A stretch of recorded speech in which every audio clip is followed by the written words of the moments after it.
I've always been a bit skeptical when it comes to the paranormal. I'm not a non-believer. I just have a hard time believing some of the stories I hear, or even videos and pictures I've seen. I have had a few experiences in my life that were, and remain to be, unexplainable to me.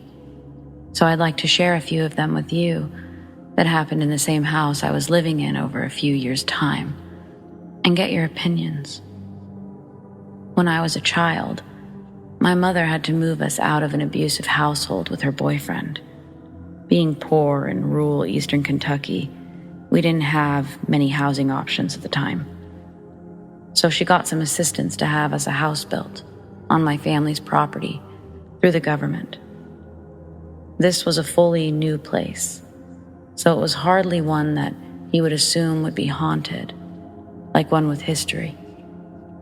But after it was built and we finally moved in, very unexplainable things began to happen to us while we were there. The first thing that ever happened to me was the attic door being ripped open and slamming shut while I was home alone.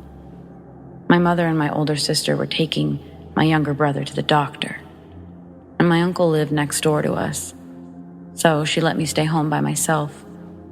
The strange thing about it all is that it wasn't a normal door. If it were, I would just assume it was a draft, wind, or something. The opening to our attic was a cutout in the ceiling, though, and the door was a thick, whole piece of plywood, one that I could hardly lift up myself when I went up there. This thing lifted from the side, like it did when we went upstairs, and then slammed shut, followed by loud, thumping footsteps on our stairs. As soon as it lifted, I looked up at it. I could see straight up into the attic, and never saw anyone or anything come down those steps. Not even a shadow. The footsteps stopped at the last step, and then everything went silent, leaving me terrified and wondering what the hell just happened. Second experience was seen by my whole family. I have to explain here that at the time, I was 10, my sister 14, and my little brother was 6, and we were all below 5'5". My mother's only 5'1", so this would have been impossible for any of us to do. Our back door was in our kitchen, and it stood at a height of 6'5", as most standard doors do. The weird thing is that after 6 months of living there, we began to notice a handprint well above the door frame, like someone had slapped it as they walked through. Seeing as none of us could reach it, even standing on a chair, my uncle came to investigate it, telling my mother that it was car grease and oil that the print was made out of. There was no man in our house at the time. My mother was divorced. My father was currently going through cancer treatments and only came to that house 3 times before he died. No one visited that was tall enough to reach that area, as most of the men in my family are 5'7" and under. The last experience I'll tell you about happened when our house unfortunately burned down.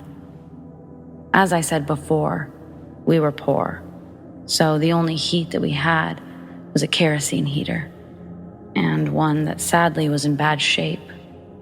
Needless to say, the heater caught fire one evening, catching the rest of the house up quickly. My mother had enough time to grab the 3 of us and get us out of the house, closing the back door behind her as she went. Our steps at that door were not connected to the house, so when someone would walk down them, they would move away and then slam back into the house when you stepped off.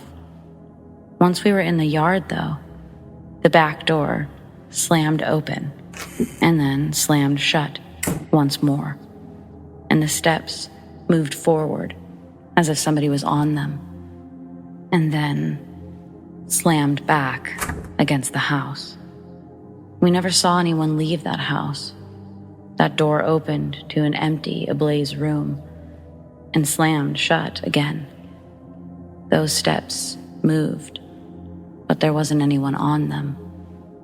And to this day, I still have no idea what the fuck was actually going on in that house. There are way more incidents, but I feel as if these three tell the most about the situation. I can't logically figure out what was going on. I've tried over the years, tried to come up with logical explanations for all of the stuff that went on, but I've never been able to. Also, I never felt like I was in danger there, and it never felt evil. It would just scare the bejesus out of you when something happened, that's all. If any of you have a thought on what this could have been, please leave a comment, as I've spent years trying to justify these experiences in my mind.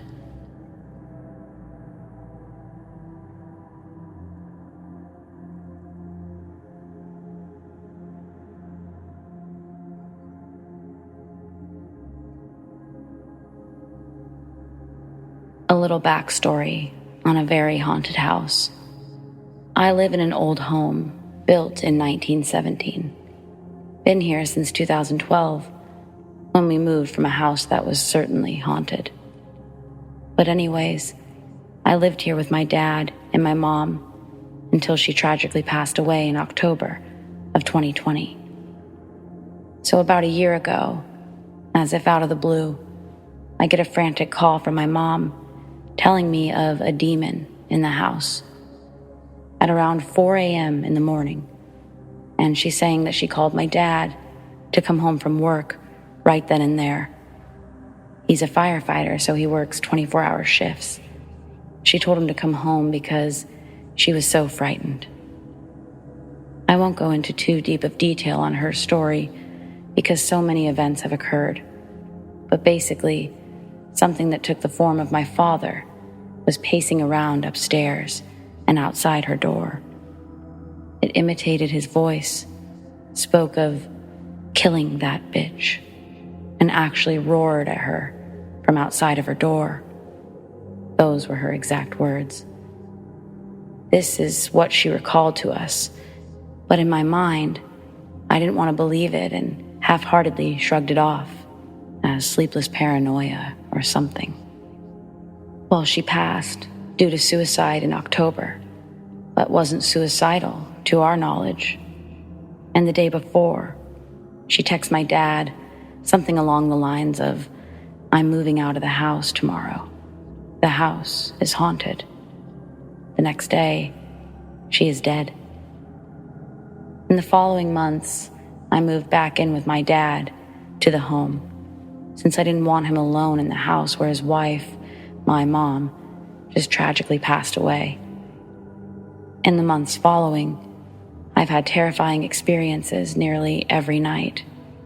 Footsteps, pacing up and down the stairs, almost always starting around 3 a.m. We have a burglar bar on the door, so nobody can even get past the door to come upstairs. But it's nonstop and very loud. I had gotten so shaken up and was almost certain somebody was inside and upstairs that I barricaded the door with a mini fridge, and I kept a rifle next to me. I hear running around a lot, things being thrown around, etc. Well, last week, it intensified a bit as I was in my parents' room, where a lot of this stuff has been heard or has originated. They have a closet, and the door doesn't exactly latch as the frame and the door don't exactly fit, and it's very stiff. When it's closed, you nearly have to give it a rough pull to open it.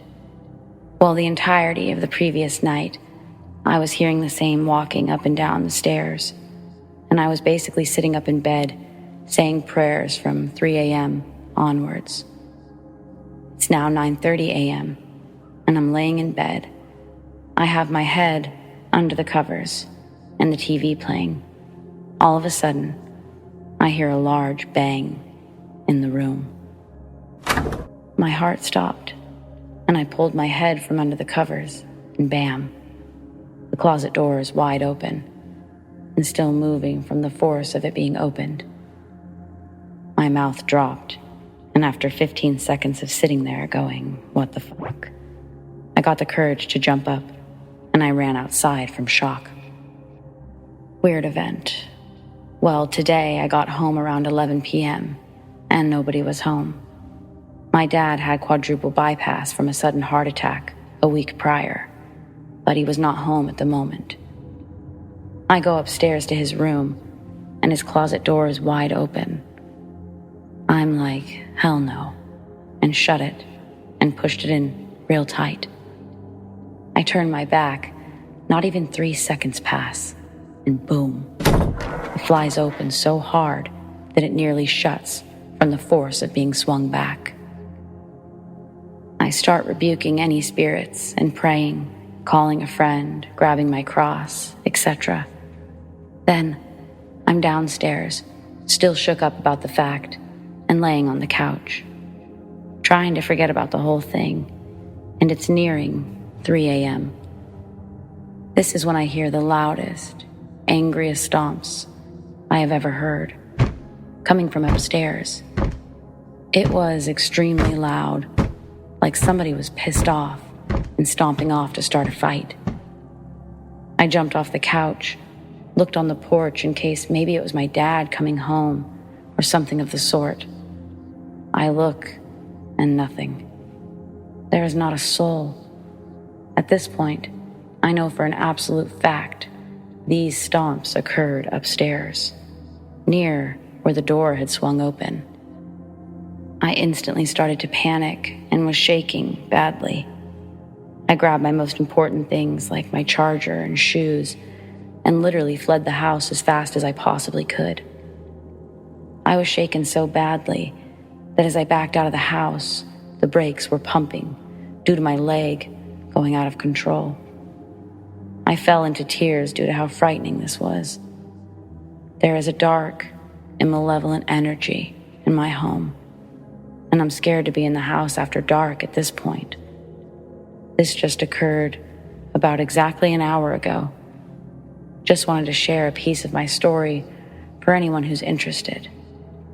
Ghosts in the afterlife are a very real thing, and very terrifying at that.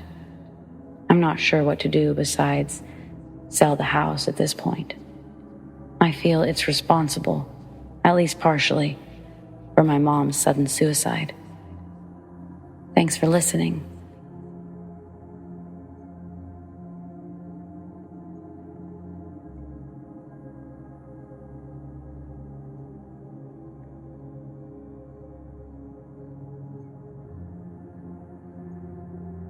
So one time, me and two of my friends were chilling in my living room. My two friends were both sitting on my couch about 6 or 7 feet away from me, who was laying on my lazy boy. I was getting drowsy and thought I might take a little bit of a nap. And I started getting a little bit cold. I need to mention here that I'd been unconsciously holding on to a cigarette lighter in one hand that had a metal lighter case on it. Anyways, since I was beginning to get chilly, I went to put my arms underneath me to warm them up. The second I did that, I started being electrocuted. And I don't mean shocked like static electricity or something. I mean my entire body started convulsing uncontrollably. I remember in that instant putting every ounce of my focus and energy into attempting to stand up. And after a few short seconds, I was able to. The moment I was able to, the electricity stopped shocking me, and I stood there, flabbergasted, not sure what the hell just happened. And what's even weirder, neither of my friends had even noticed what had just happened. When I told them, they didn't believe me. And it didn't really make a lick of sense to any of us since I hadn't been touching, or even near touching, anything electrical. My one friend turned the chair I'd been sitting on over and helped me look everywhere around for some kind of explanation. We found nothing. But a few minutes later, as I sat trying to convince them both that it had really happened, I opened my hand up and set the lighter down. And on my hand sat a little square burn, the same shape as the metal lighter that I'd been holding in my hand when it happened. I was shocked, but also relieved, because the burn was proof that it had really happened. I have no clue how I was able to get my body to stand up, or how I knew that's what would make it stop. But it did. And I still have no idea how I got shocked so dramatically from sitting in a cushioned chair. But it happened. So what do you think it was?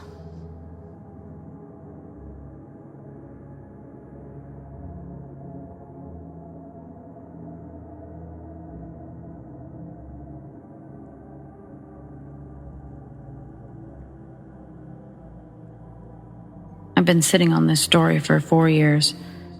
I know because it happened when my daughter was a newborn, just a few months old. Let me start with, I'm a skeptical person. I believe sometimes our minds prime us when we hear a scary story, and then shortly after we see or experience a scary story. Now I also believe in the paranormal. So it was a Sunday. My spouse and I decided after putting our daughter to bed, we'd spend some time together and play Minecraft together. And so we do just that. Put our daughter to bed, play Minecraft together, during which our daughter awakes and needs food. My wife goes to take care of her, and I have the strangest, creepiest feeling I've ever experienced. Like some other presence was there. It's strong enough that I pause the game. So I note said feeling of presence in the room, but brushed it aside. Skeptic in me, my imagination, etc. I thought about asking my spouse when she came back, but again, I brushed it aside. And just as I pushed the idea out, she asks, "You notice anything strange while I was gone?" And I ask, "Strange how? Creepy?" I proceed to tell her about my experience of the strange feeling. And she says that while she was tending to our daughter, she saw what she thought were shadows moving. Well, we stopped what we were doing, brought our daughter into our room, and went to bed.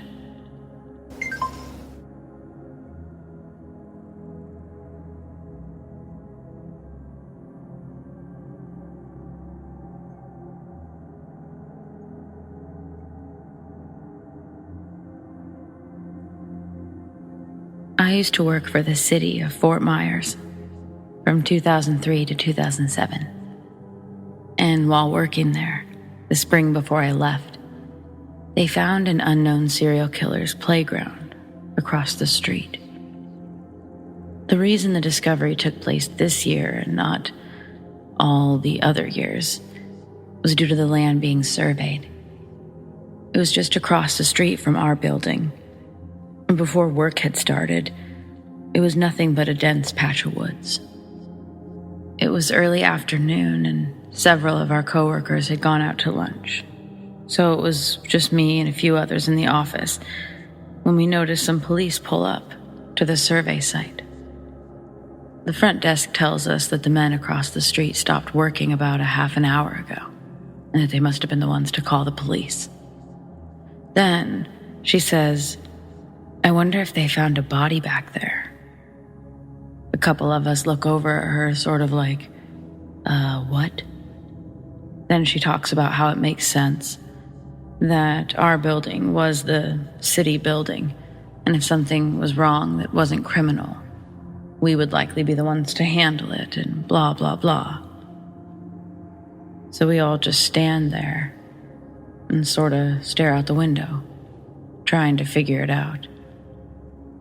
I mean, what else would they need to call the police about. After a bit of time goes by, we see some coworkers walking back from lunch, and they stop and begin talking to the police officer. That or they were stopped by the officer. At that moment, the woman from the front desk leaves the building and walks over to the group of employees and the officer outside. We kept watching, and I couldn't help but notice everyone looked pretty disturbed, very uncomfortable. After maybe 2 minutes, more police started to show up, and now our coworkers, the receptionist, they all started to head back to our building. When they got inside, they were all sort of talking at once, but they proceeded to tell us that the surveyors called the police and explained that they'd found something abnormal in the woods. They reported they found a skull. Once the officer arrived, she was able to ID that it was in fact a skull. But even more, less than a half an hour into their search, she and her partner found 2 more.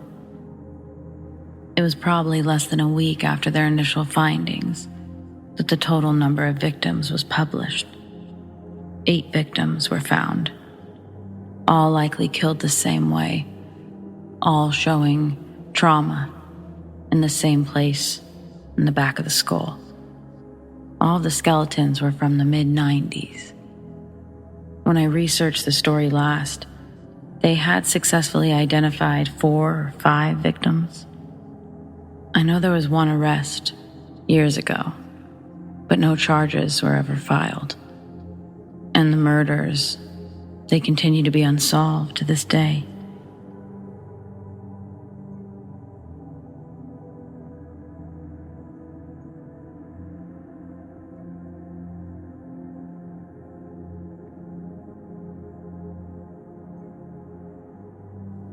This is my first glitch.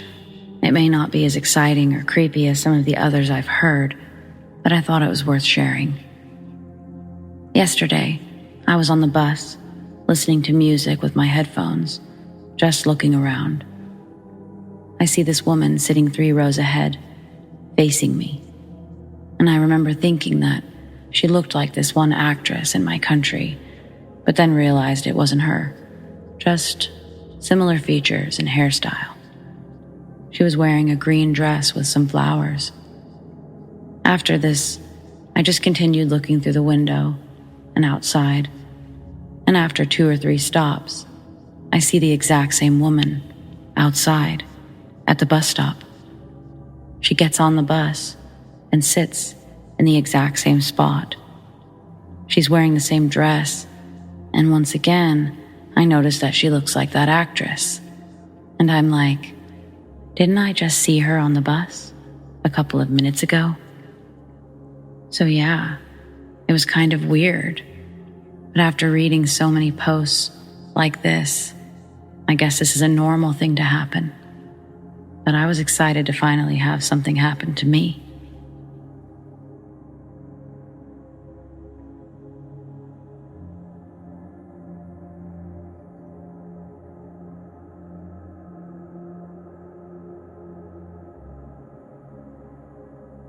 This happened many years ago, as I was house shopping and recommended by my real estate agent to look at this new listing. The house was maybe 30 years old, ranch style, emptied, clean, and in reasonably good shape, although dated in appearance. So we're walking around, checking the bedrooms and talking about the price and condition, but I have an odd feeling of being watched by someone, especially in the bedrooms, as if someone is standing close to my face. I usually don't have those vibes. We continue into the living room and kitchen area, and the feeling continues, but more like being watched from a distance. I finally said to the agent, I feel like someone's watching us in here. Been feeling it since we walked in. Oh, really? As he looked around nervously. I paused for a few seconds to check my feelings. Did someone die in here? I can feel them. There's more than one. My Hispanic real estate agent now turned white as a ghost. Yeah, how did you know? It was an elderly couple in a murder-suicide. It's them. The man was in the bedroom, and the wife is watching us from the living room. I think it's best if we leave them in peace. Never had that feeling before or since.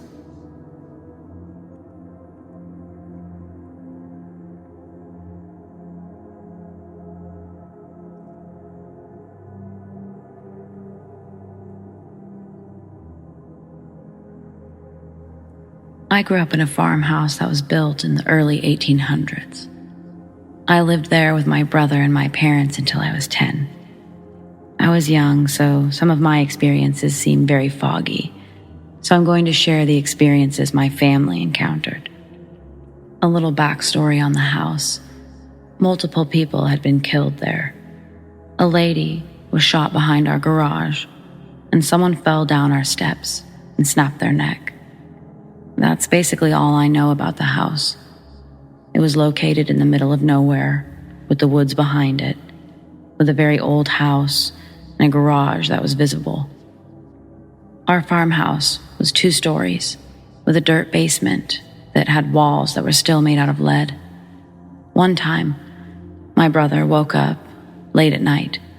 His room was on the 2nd story, facing our backyard. Outside his window was the roof of our porch, and for some reason, he opened his curtains to spot a lady waving her arms back and forth, over and over, on the roof of the porch. He was young, so you can pretty much expect his reaction. My sister, who didn't live with us but often slept over, fell asleep on our couch in the living room one night. She woke up late into the night. Our living room was connected to our dining room, and saw by our computer, which was right next to the couch, the apparition of a little girl who was staring at her. She didn't give me many details, but said that she ran up the stairs to my room and hid on top of my bunk bed. My mom had more encounters than anybody.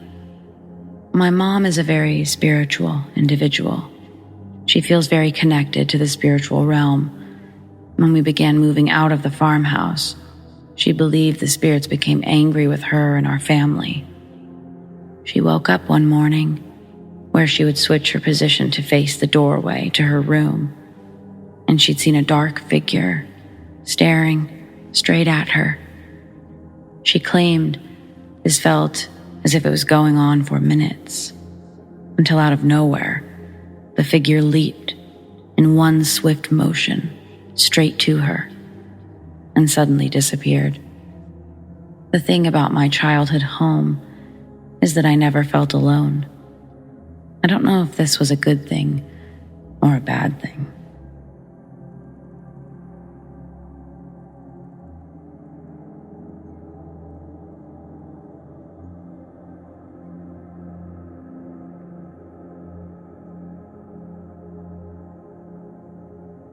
My twin and I had adjoining bedrooms, and she had to enter my room to get to the house. We shared experiences like if she got hurt, I'd have sympathy pain, etc. She always would come over to my bed in the night, complaining that she heard something or had a bad dream. One night, she called out to me, "Sissy, can you come to my bed?" I refused and told her to come to me. She replied that she couldn't and begged me. I could hear in her voice that something was wrong. I got up and walked to the light switch to turn on the light, and I looked through her door. I saw a tall, dark, hooded figure at the bottom of her bed. It turned and looked at me. There was no face. Only a void. I immediately flipped the light on, and it was gone. Before I could say anything, my sister asked me, "Did you see it?" Chills ran down my spine. She said, Did you see the tall, dark thing at the bottom of my bed? It's been watching me all night. I'm not a believer in ghosts, but I cannot explain what we saw together that night many years ago. She's convinced it was something evil. To this day, I don't know.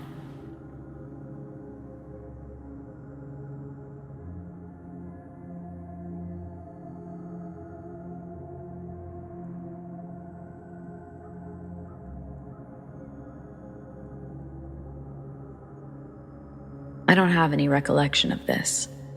It involves me, but I was too young to remember. Before my family moved, we lived in a small town called Waterford, outside of Albany, New York. It was along the Mohawk River, and very close to where Mohawk and Hudson connect in the Erie Canal system. We lived in a small house at the time, around 15 years ago. My parents both had instances in the house where they would hear me as a 3-year-old having conversations by myself in my room. They'd be freaked out by this, obviously, and when they'd ask me who it was, I would always give them the same response. The runaround man. This also coincided with an experience that they had where the lights in the kitchen would shut on and off at will. When they had someone look at it, they would say that it was perfectly fine, but it never stopped. It even happened when someone was there looking at it, and they immediately left. Years later, my parents found out from some people who had lived in the town for many years that the house used to be occupied by a handyman in the 1920s and 30s. He was referred to around town as the runaround man. He lived there until a fire killed everyone in the house. My family moved from that house in the mid-2000s, and the house was torn down after massive flooding from Hurricane Sandy in 2012.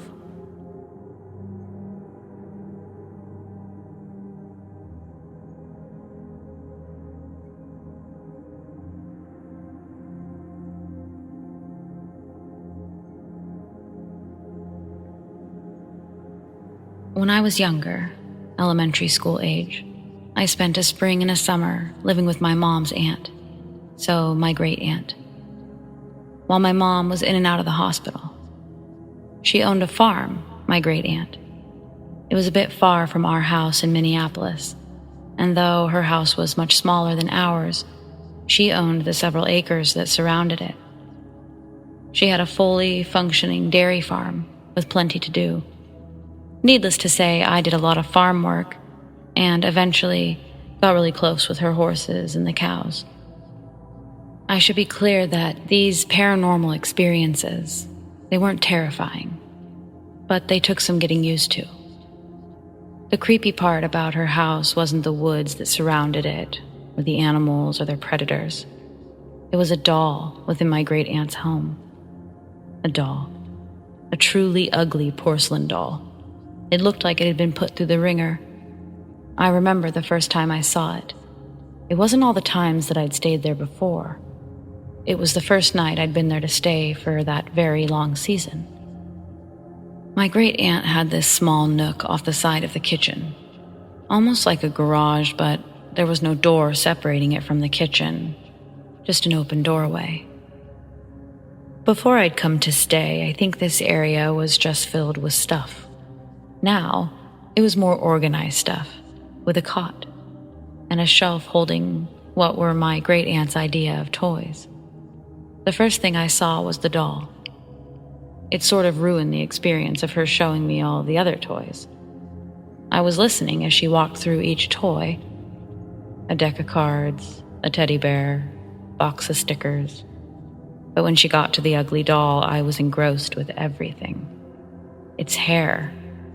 It looked like dreads, but really it was just blonde curls that had been matted together. The face was complete with a crack on the left side of the cheek, and it was missing almost all of its paint. Only a few outlines remained, and one pupil. making the whole face just that much worse. I honestly couldn't tell you the color that the dress was supposed to be. All I know is that it was dirty and misshapen. My great aunt went on to explain that this was her good luck charm, that the doll was very special and I shouldn't be afraid of it. She's been in this house almost as long as me, and that's a long time, she told me. I didn't want to be rude, so I told her that it was nice and that I would be careful with it.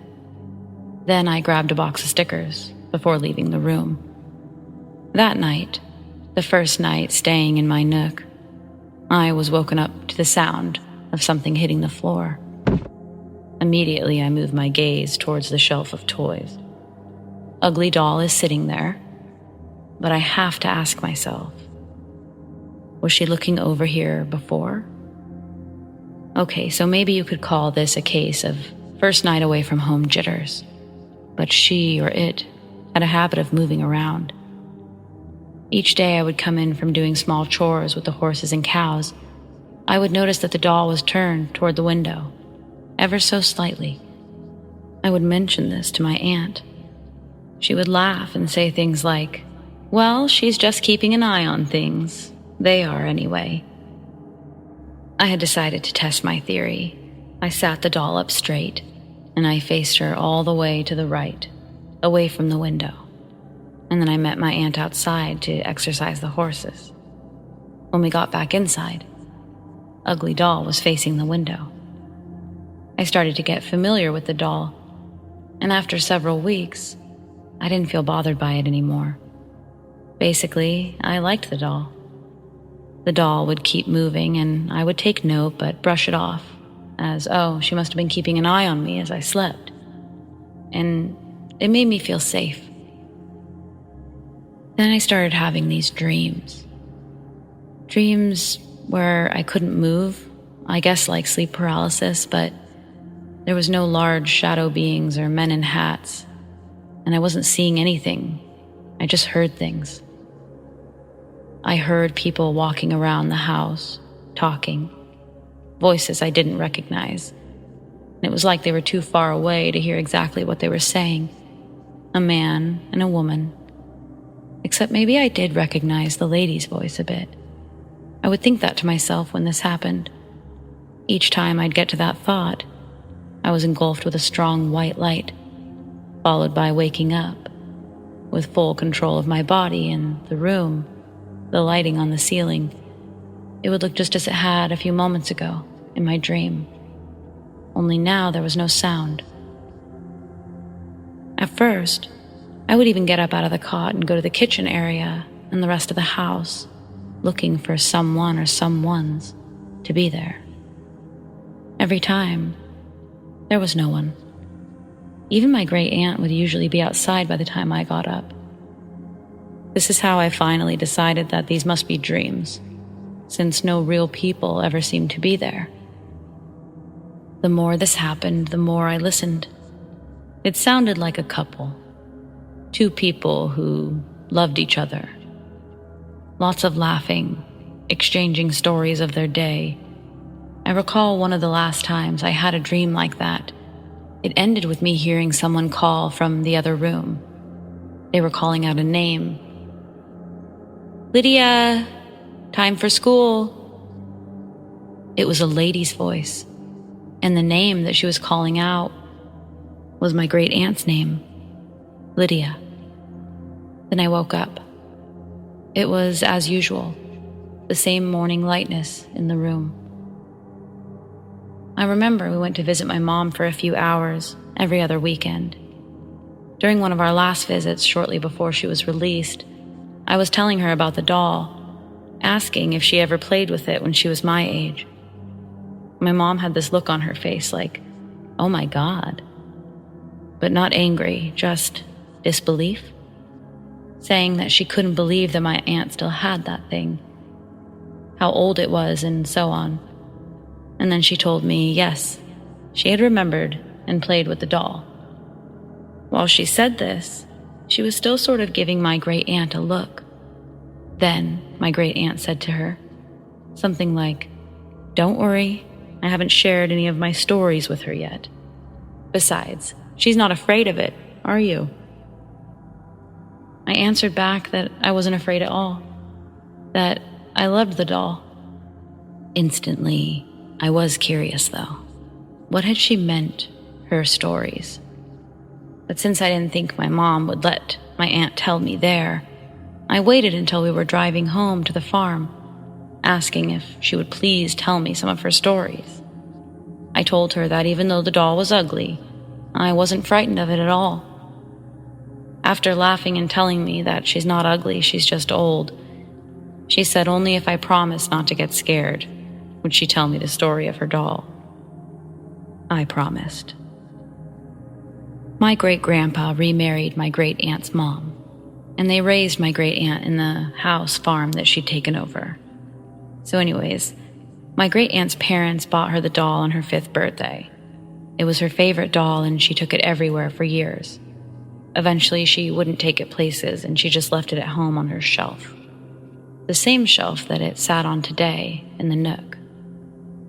When my great-aunt was in high school, her mother died suddenly in a car accident. She said that when she got home from school, the doll was sitting in the middle of her bed, but her father hadn't moved it. She started keeping it close to her from that day forward, usually at her bedside, always where she slept. One night, she said that she was having a dream about her mom, but it was interrupted as she felt something hit her in the face. She woke up to find that it was the doll.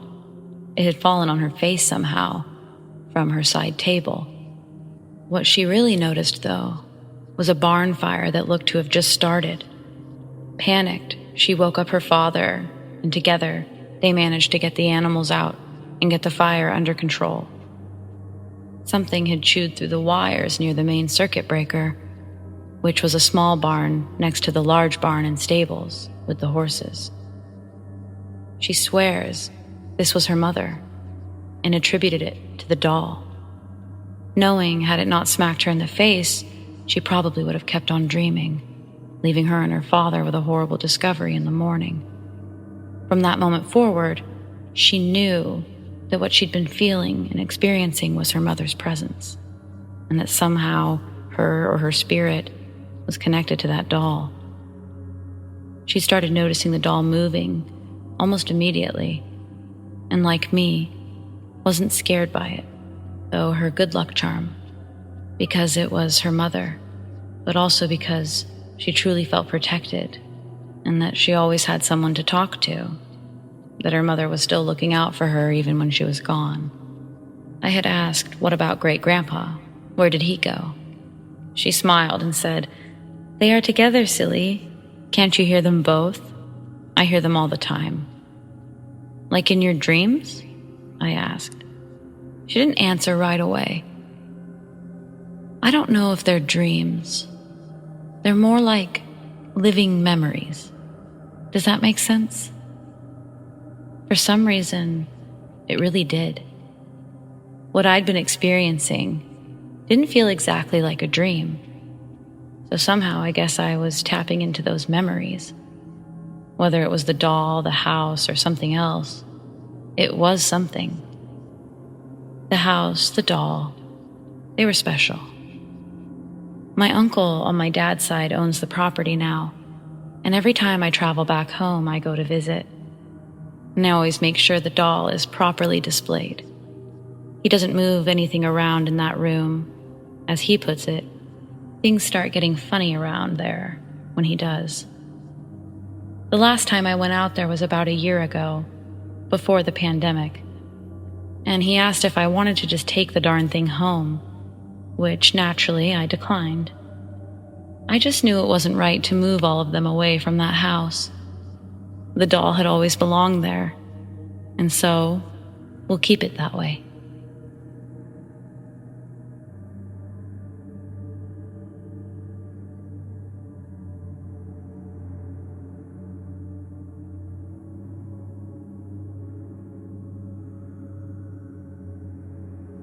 This one always kind of reminded me of The Sixth Sense. My dad and I drove past a motorcycle wreck once. He can see things, I can't. As we drove by, the motorcycle rider was being loaded into the ambulance. My dad said, "It's too late. He's not there anymore." I asked him how he knew, and he said the rider was standing over his bike as his body was being carted away. This was my dad's first experience. At around 8 years old, he was staying in the house of his great-grandma, and he went upstairs to take a nap. She had died only a few months before. He woke up from his nap, only to see his great-grandma, much younger now, looking at him from the hall. When she noticed he had awakened, she placed her index finger on her lip and then left. He was on the second floor, and he swears up and down that he never touched a single stair going down that staircase.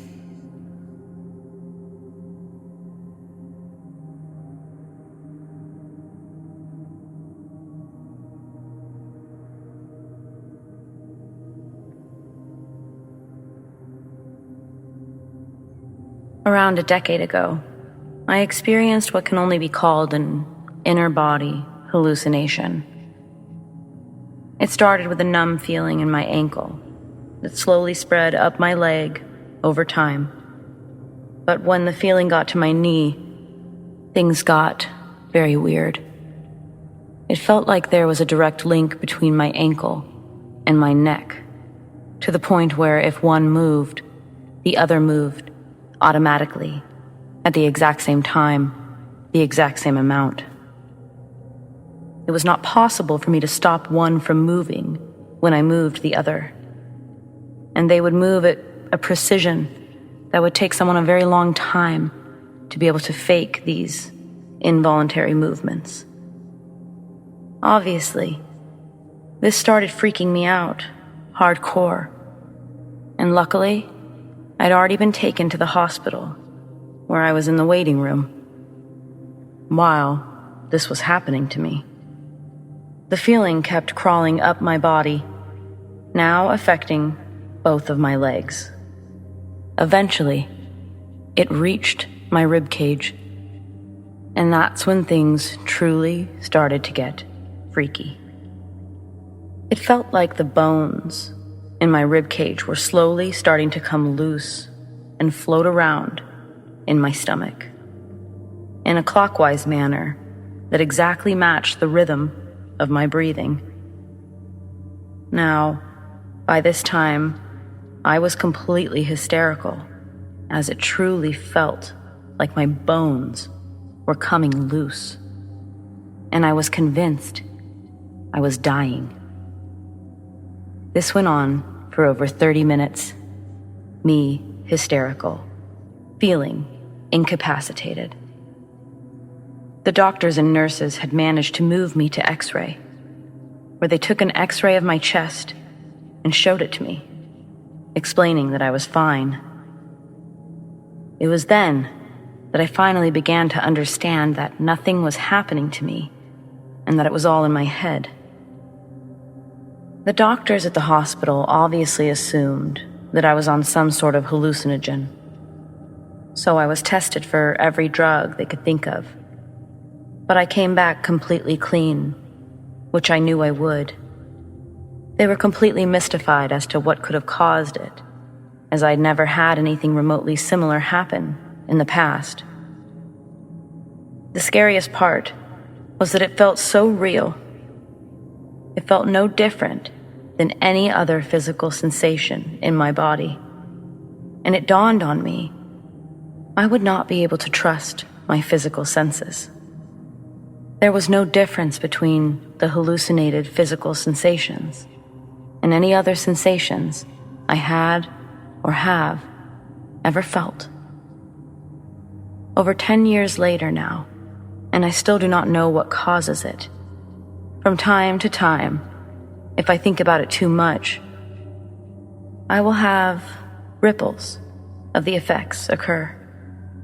Specifically, it will feel as if a bone near my kidney or some other organ in that area is coming loose and revolving in a circle around that organ with each breath I take. I haven't really ever told this story to many people, as I know most would just assume I'm fucking crazy.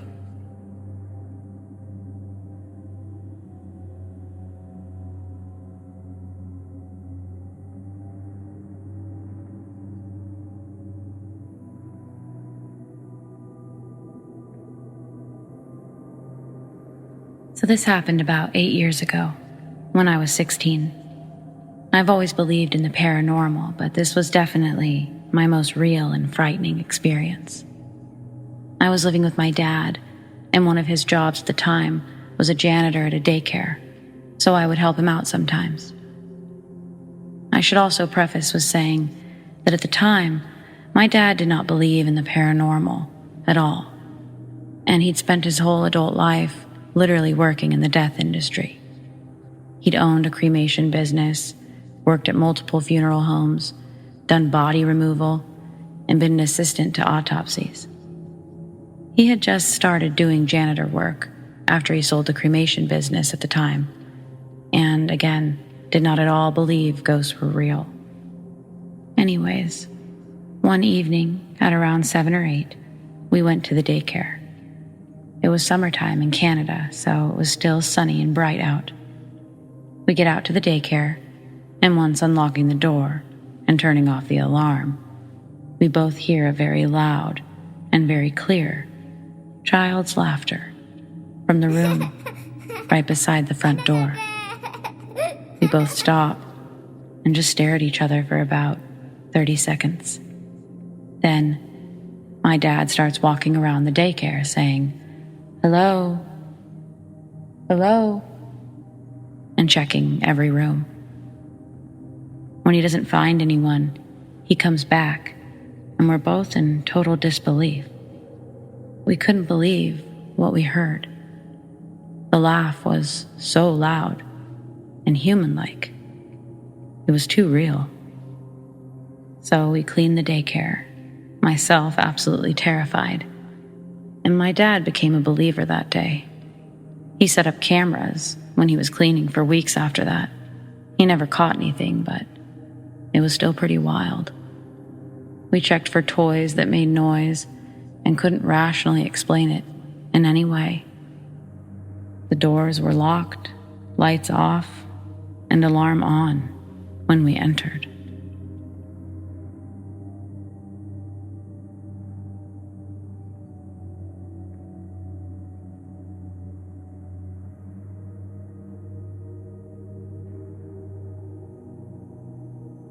I would love to share my experiences, specifically about the house I grew up in that my parents recently moved out of about 6 months ago. We built this house and were the first ones to ever live in it. Completely brand new. You would never think that a brand new house could be haunted. At least that's what I thought as a kid. I've heard footsteps, seen things move, turn on, turn off on its own. Flickering lights, electricity malfunctions, shadow figures, and full-on apparitions. Above all, I never felt comfy in the house. I dreaded being there by myself. I never went into the basement, and I always felt like someone or something was watching me. I would always sleep with the lights on in my bedroom, and I'd have a new encounter experience on a weekly basis. My entire family had experiences. My dad, the worst. Our neighborhood would get together some months to drink and hang out. One night, the neighbors across the street from us were pretty boozy and started to mention how they think their house is haunted. Everyone's faces went cold. Everyone had a story, something to share. One neighbor had found a totem buried in their backyard and had a priest come bless it. Years later, my dad got a new job at the local brewery as a tour guide right down the street, about a quarter mile from our neighborhood. Through training, he learned that the entire area was once an Indian burial ground. The grounds go for miles and miles, completely covering our neighborhood. I'm really not sure how or why no one else knew about this from our neighborhood. I have to wonder if the county tries to keep it under wraps so real estate sales in the area don't completely tank. Well, I'm excited to share more of my experiences with you. Ask me anything.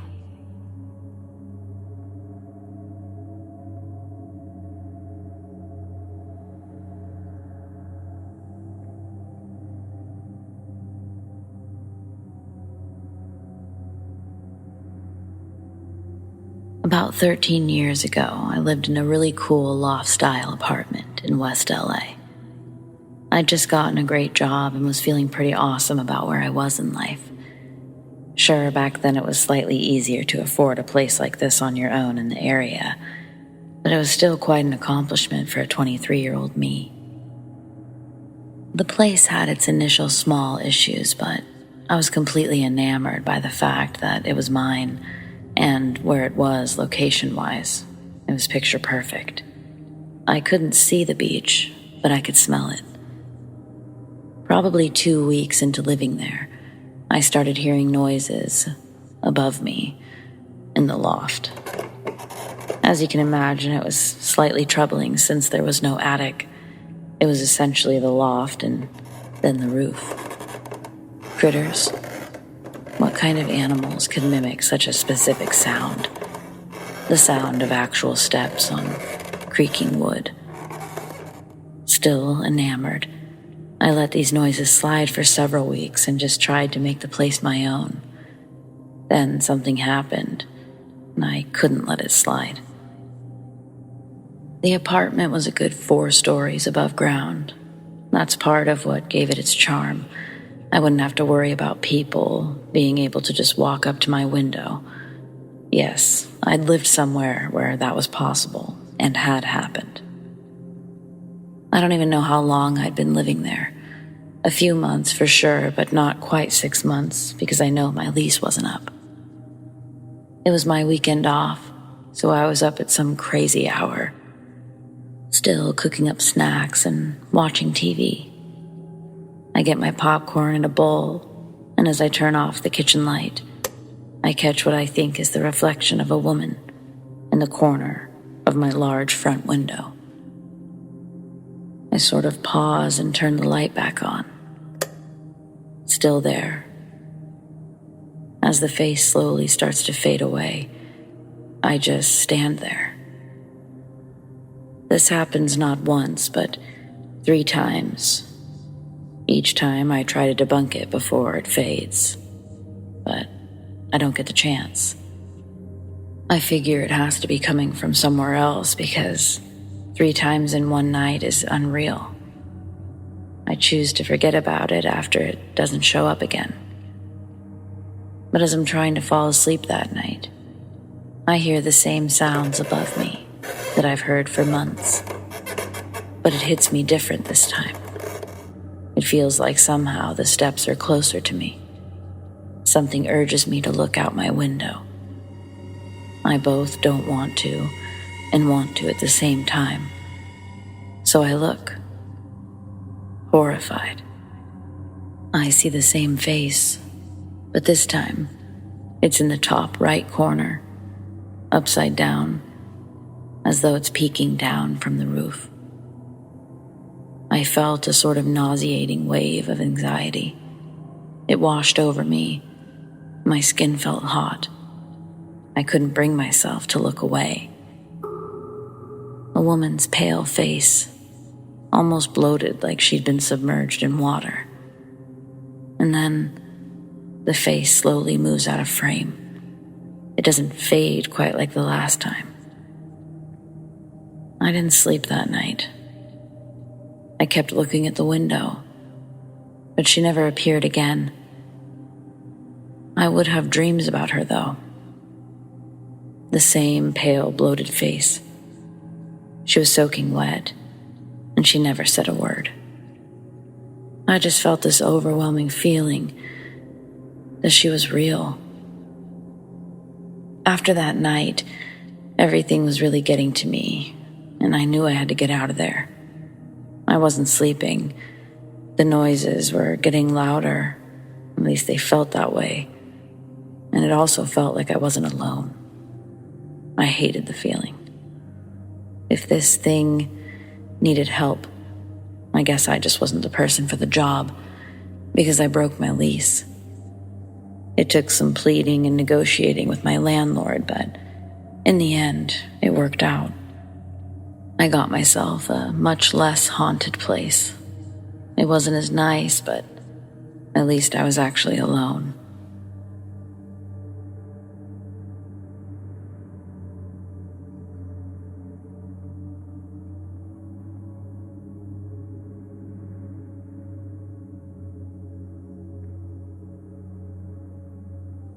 One day I was going out alone for a hike in an area that only me and my cousin know about, and I passed by a really old building. It had some very old, dusty photos of a man and a woman in one of the windows from the communist era, and I was thinking to myself about how they're probably dead now. After that, I got a really weird vibe during the whole hike, which I've done 100 times before in the same area. Then, night fell, so I started heading back home. I had a small flashlight on me, which I was using to get back and to make sure I didn't step on something or fall. As I was coming home, through a different remote spot, on a hill, with no buildings or paths or anything like that, never used by people, just wilderness, far from town. I kid you not. Right behind me, in the grass, I heard a literal music box start playing a tune while I was walking. I could hear it while I was walking, and when I stopped walking to listen to it better, I heard it for a split second clearly, and then it stopped, almost like it knew I had stopped to listen for it. As scared as I was, I started looking around and I couldn't find it anywhere in the grass. But the sound came from that exact area, very close to me. It just stopped mid-song, and I didn't hear it again. I ran home really scared because I've never had anything like that happen to me before, and I'm not someone who believes in the paranormal, but this made me really, really scared. I also recognized the tune of the song. It was French. It's called Farmhouse. And our French teacher used to sing it to us in 4th grade to help us relax, and we would sit with our heads on the desks and pretend to be sleeping, like Farmhouse does in the lyrics of the song. That teacher died of a heart attack in the 6th grade, and my PE teacher at the time also died of lung cancer shortly after. Literally don't know what to make of that night. The moment I heard the music box playing in the middle of nowhere, right next to me, in real life, I just stopped moving and thought to myself, you've got to be kidding me. This isn't happening. I was also alone in the whole area and the whole trip. It left me freaked out.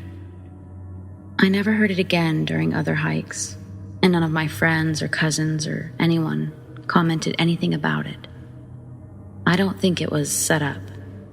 I'm 100% sure it wasn't in my head, because I was hearing it while walking through the grass and shrubs, and when I stopped, I kept hearing it clearly from behind me. I don't drink alcohol. I don't do any type of drugs. I don't take any sort of medication or anything like that. I'm just baffled.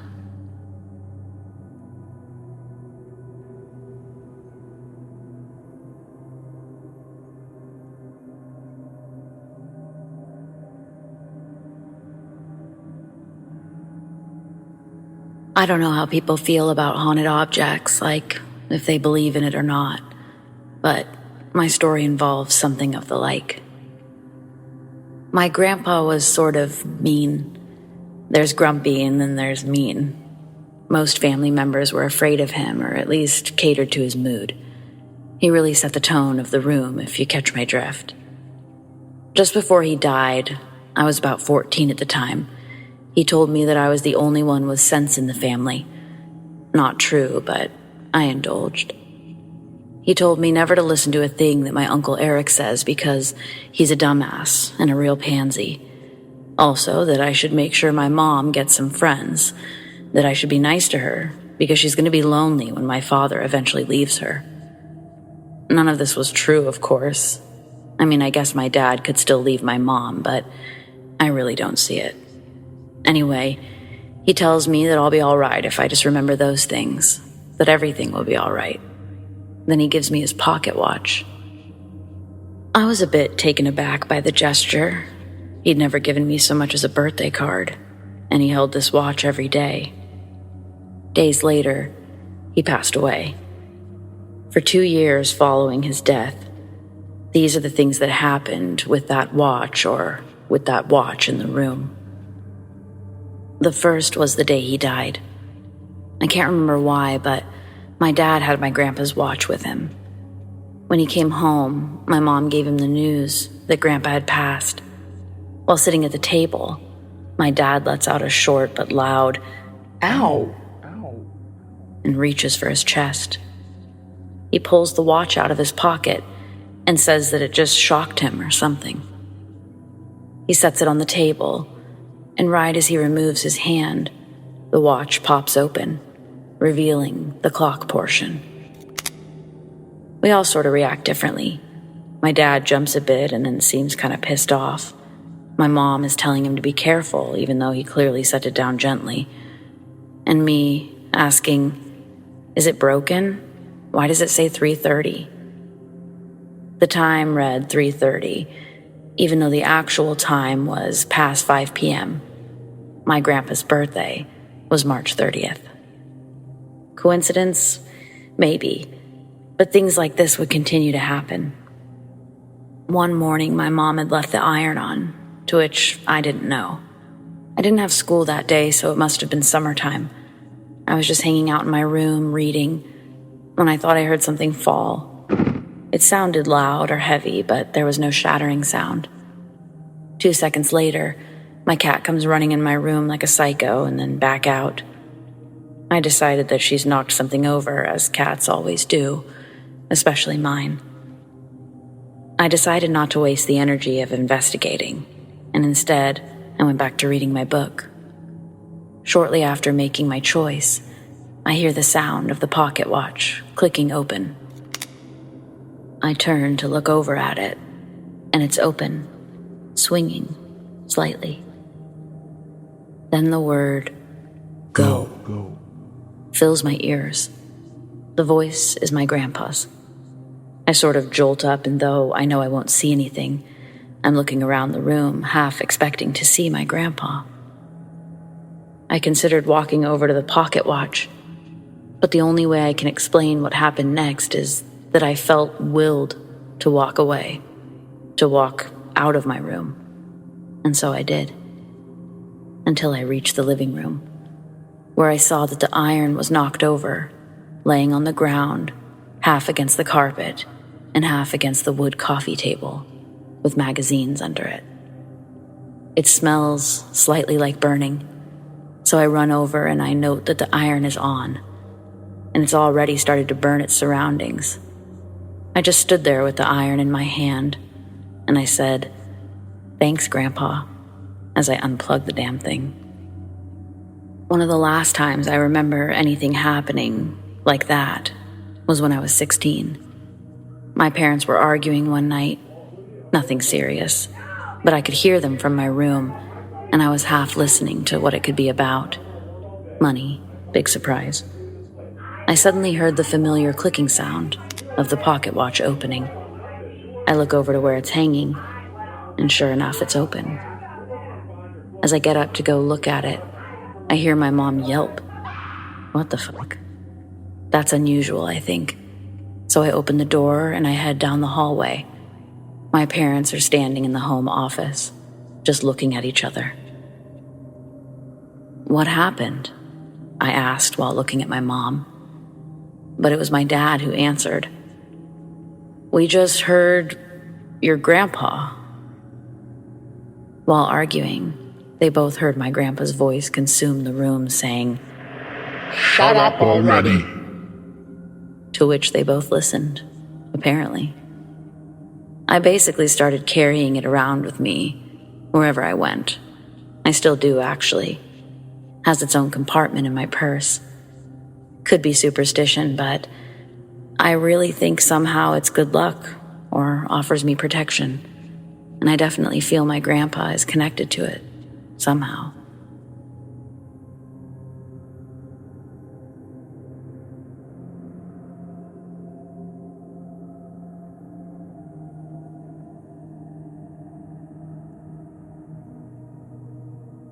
A couple of weird experiences. The first happened a few months ago. I couldn't find my house keys one evening, despite them always hanging on the hanger next to the front door. My husband, daughter, and I turned the house upside down looking for them, but nothing. My husband left me his door key and he went off to work the next morning. My daughter went to school and I went to work, arriving home about lunchtime. I let myself in the door and then went to hang my husband's key on the hook next to the door, as is my habit. I literally jumped. My keys were on the hanger. The second only happened this past weekend. My daughter, whose bedroom is in the attic, went to stay at her dad's house on Sunday, about 3 p.m. She went from there to school on Monday, then got home to my house at about 4:30 p.m. on Monday. She went straight to her room to get changed, but came flying back down the stairs with a face like thunder. "You've been in my bedroom," she yelled. I told her calmly that I hadn't. I mentioned her having the attic bedroom, as the steps are steep and I have arthritic knees, so I don't venture up there. She believed me when I told her that I hadn't. She went from furious to ashen-faced. "Why?" I asked. "There's a lit candle on my desk." Just to mention a couple of things, the candle was a small one, maybe 5 centimeters tall, and not one that could have been left burning for over 24 hours. There wasn't anything in her room that could have lit the candle. No matches, lighter, or anything. No one was home except me, and I know I didn't go up there.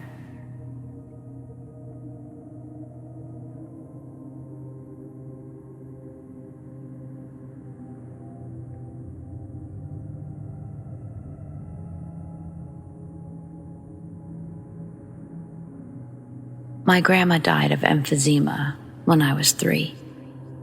The only memory I have of her is visiting her in the hospital and seeing her hooked up to a breathing tube. When she spoke to tell me that she loved me, the sound terrified me, and I ran to my mother and cried. After she died, my aunt gave me a small teddy bear in an angel outfit that said, "I'm your guardian angel. I'm your special friend," when you squeezed it. Even though it sounds creepy, I always thought it was cute.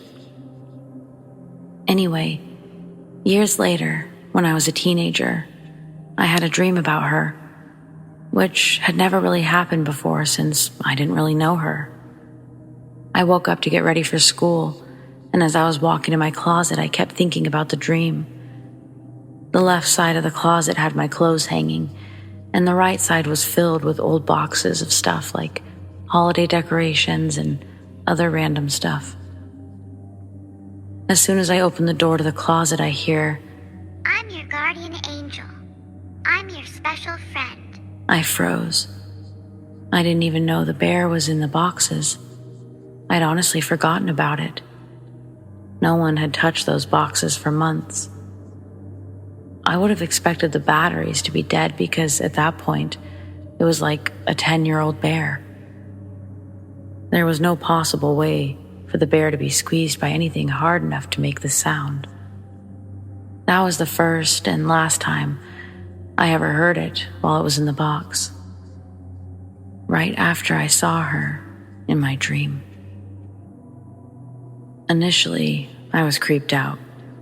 But I quickly realized it was just her way of telling me she's watching over me and she loves me.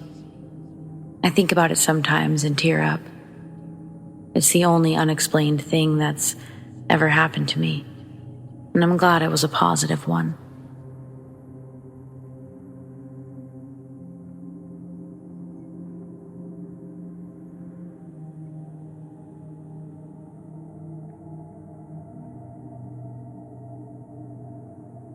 I tried to search floating napkin-like object on Google, but I just kept getting crafting recommendations for Halloween. Something really odd just occurred, and I'd like to share with all of you. Maybe one of you has seen something similar. We live in a nice suburban home built in the late 1960s. We bought it about 3 years ago, and when we first moved in, we'd see a large, brown-colored, shadow-like figure near our stairs. They were never bothersome, but we were stern and said to leave us alone. Our first daughter was born less than a month after we moved in. Sometimes, quite frequently actually, odd things happen, and we just try to think logically about it. I must have left the lights on, even though I think I turned them off. That kind of thing. I'll spare you a recent unsafe thing that happened since it doesn't pertain to what I just witnessed. The other thing happened to my wife and daughter, and again, we seem to have rationalized it. But here's what I saw. I'm lying in my bed and cuddling with my 3-year-old. She had an upset stomach last night after some medication we gave her, and she'd woken up about 30 minutes later than usual. She was tired and wanted to watch YouTube Kids on my phone. My wife went to the restroom and walked out to wash her hands, leaving the light to the bathroom area on while the sink area was unlit. I rolled over to look in that direction, and I saw a napkin-like object floating above the bathroom door. This is the best way I can describe it. It was flat, but probably had the thickness of a napkin. It was square-like, but was floating just above the door. It looked like it was falling down slowly, only to be blown back upwards by the gentlest of breezes.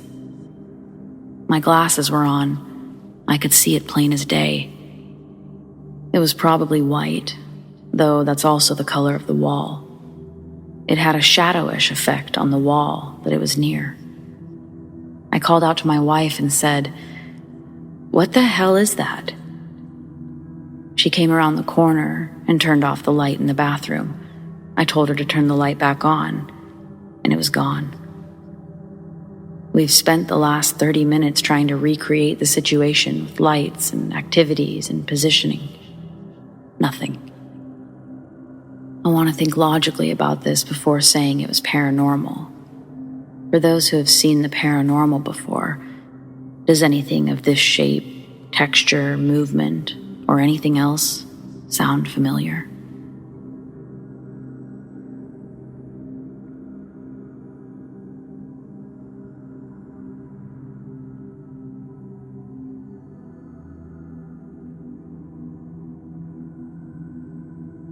I'm a 20-year-old female who lives alone. My brother and I used to live together, but he moved out in November. So I'm living alone until the lease is up and can move in with a friend. Well, a couple of days ago, I didn't have class or have to go to work, so I was just chilling on the couch, playing Stardew Valley and watching some YouTube videos.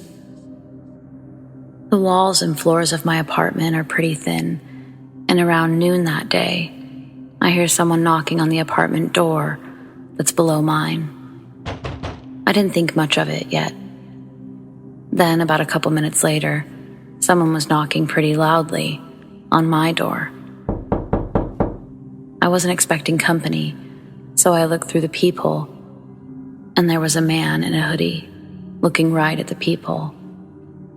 I don't normally get too scared, but this guy looked frightening, like he was on drugs. I'm 100% sure that he could hear my game and the TV from the hallway, because he did not stop knocking for 10 minutes. And when he did stop, He turned and knocked on both of the doors across from mine, which are vacant units. So I called my complex office, and I quickly asked if he worked for them. They said no. At this point, I'm crying and trying not to have a panic attack. My apartment is very close to a known drug house. I didn't know that until after moving in, so I assumed this man was a drug dealer or something.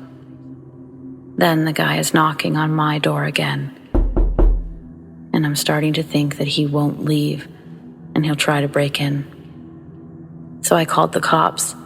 They said they would send an officer by soon. Unfortunately, the guy was gone by the time the cop got there.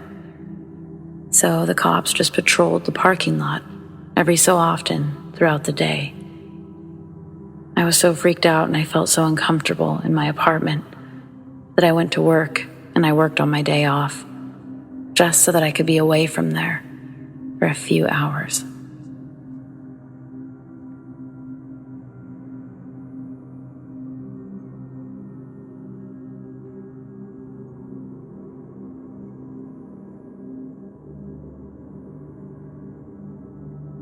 A few months back, I was staying the night at one of my friend's houses.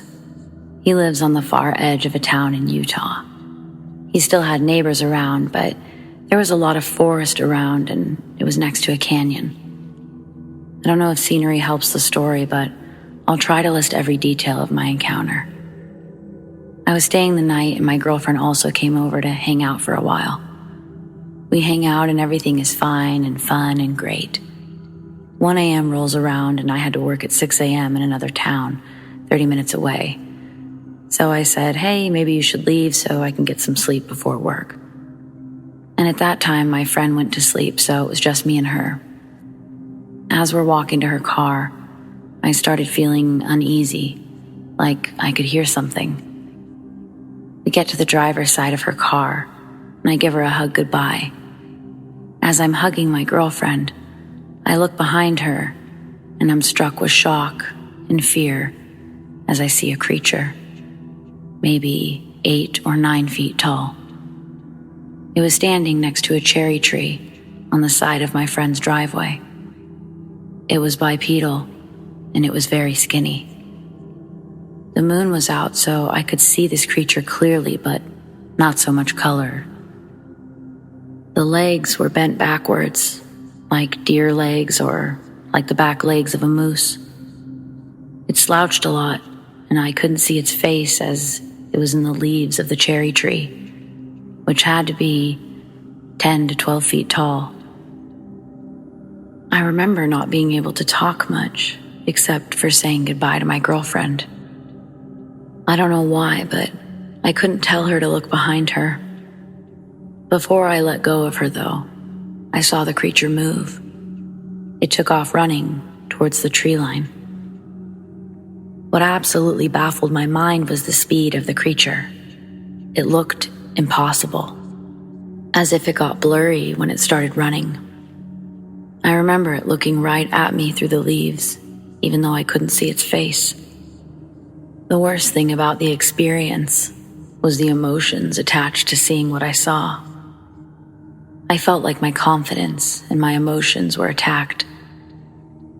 I had never felt a feeling of fear like this before, and I've been charged by full-grown brown bears. After my girlfriend got into her car, I stood in that very spot from when I hugged her until she left the driveway. I don't know if it was more out of fear or making sure she left safely. I didn't know what to do, so I slowly walked over to my car and got in. I called my friend multiple times, and he was asleep and didn't answer. I looked out my window after several minutes, and when I looked to the left, I saw my friend's cat, Avery. And I tried to think logically. If my friend's cat, which probably has better senses than me, is out here, then I'm probably seeing things, and it's safe. So I got out and stood next to Avery. Next thing I know, it sounds like there's a Clydesdale horse running through the deep growth of the forest. Avery started running for the door, and I sprinted faster than Avery and got inside. For the next 3 hours, I sobbed and cried like I did when my dog died when I was 12. The fear I felt was indescribably powerful. I also remember it had long arms, and when it ran, it used all of its limbs. Please, someone tell me if this creature is real. It gives me goosebumps to this day talking about it, and writing this brought me to tears. Just thinking about it is scary.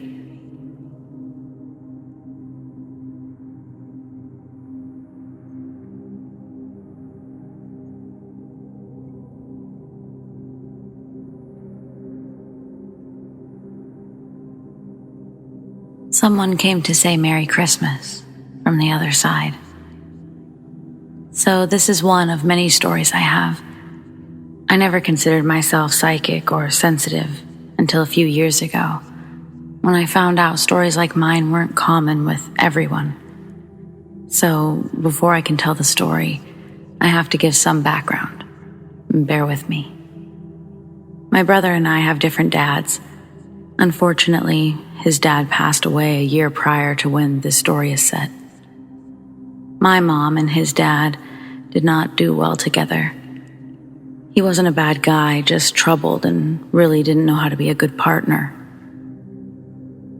My mom said that after they separated and she met my dad and got pregnant with me, my brother's dad said, "You finally got the girl you always wanted."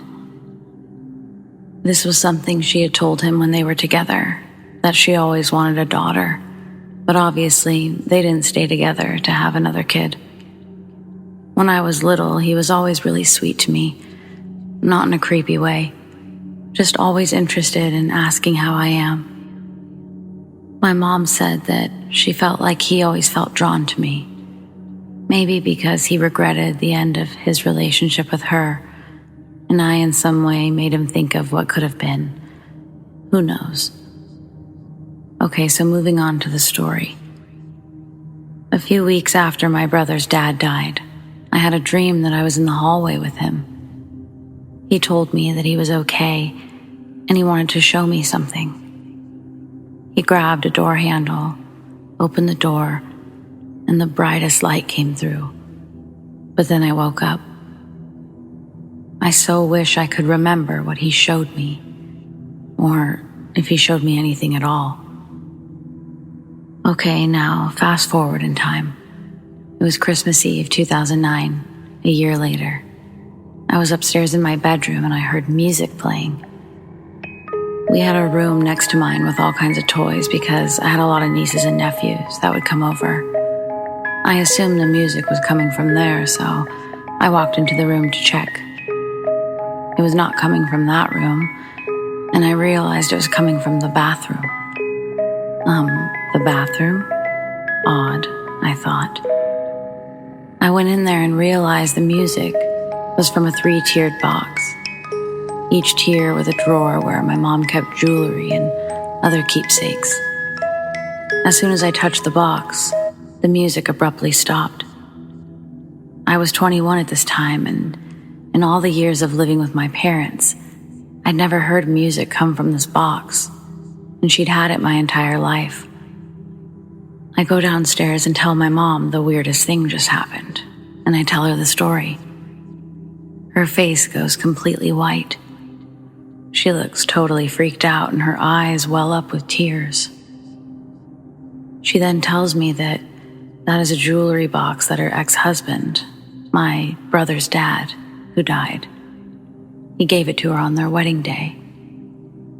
She said it hasn't played music in 35 years because it broke. We even went upstairs to try to recreate the music and get it to work with no luck. I just smiled and shrugged and said, "Well, I guess he's saying Merry Christmas." I don't know why he chooses me to go through for these messages. We were not close. But I do think part of it is that he knows I won't brush things off as my brain or something weird.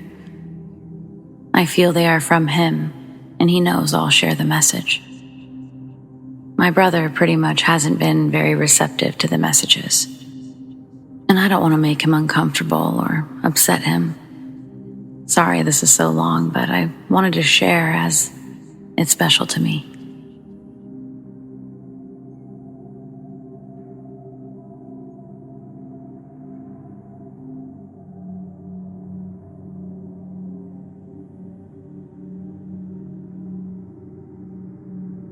This one is an old one. It happened early on in my career, and it's one of those events that makes you change how you deal with travel or deal with new people.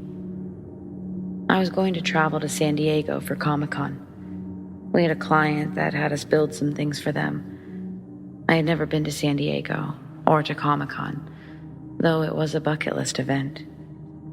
I was also going alone, and I hadn't traveled for work up to that point. The flight was delayed because of rain, and I had to wait. While I waited, the travel agent called me to tell me that there was a problem with the hotel that I'd been staying at in San Diego. They said that they needed to book me into a different hotel, which was going to be hard given that it was Comic-Con week.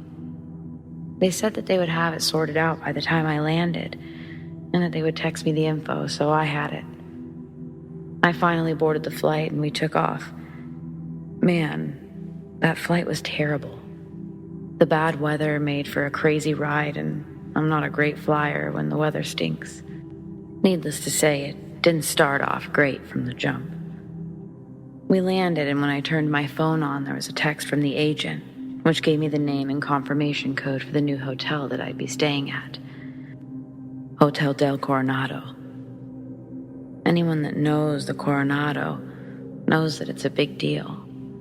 For the ghost hunters, this place is awesome, but as a hotel, this place is beautiful and right on the ocean, so yay to me. Downfall meant that more travel and taxis because it was a ways away from the convention center. So I took a taxi to the hotel, and when I got there, it was pretty busy. Lots of people were trying to check in, so I got my stuff and got in line. As I was standing there, an old man that was in front of me turned and smiled at me, saying it was always busy this time of the year. I agreed to say that I can imagine. He took this as a cue to strike up a conversation and asks me what brought me here. I told him that I got moved to this hotel after mine had an issue, and that I was here for a convention. He smiled, and I asked him what he was here for. He said that he's been coming here for years with his wife. I looked around for his wife just as the line cleared and he moved forward. He was next, and that seemed to end the conversation, and he started to check in.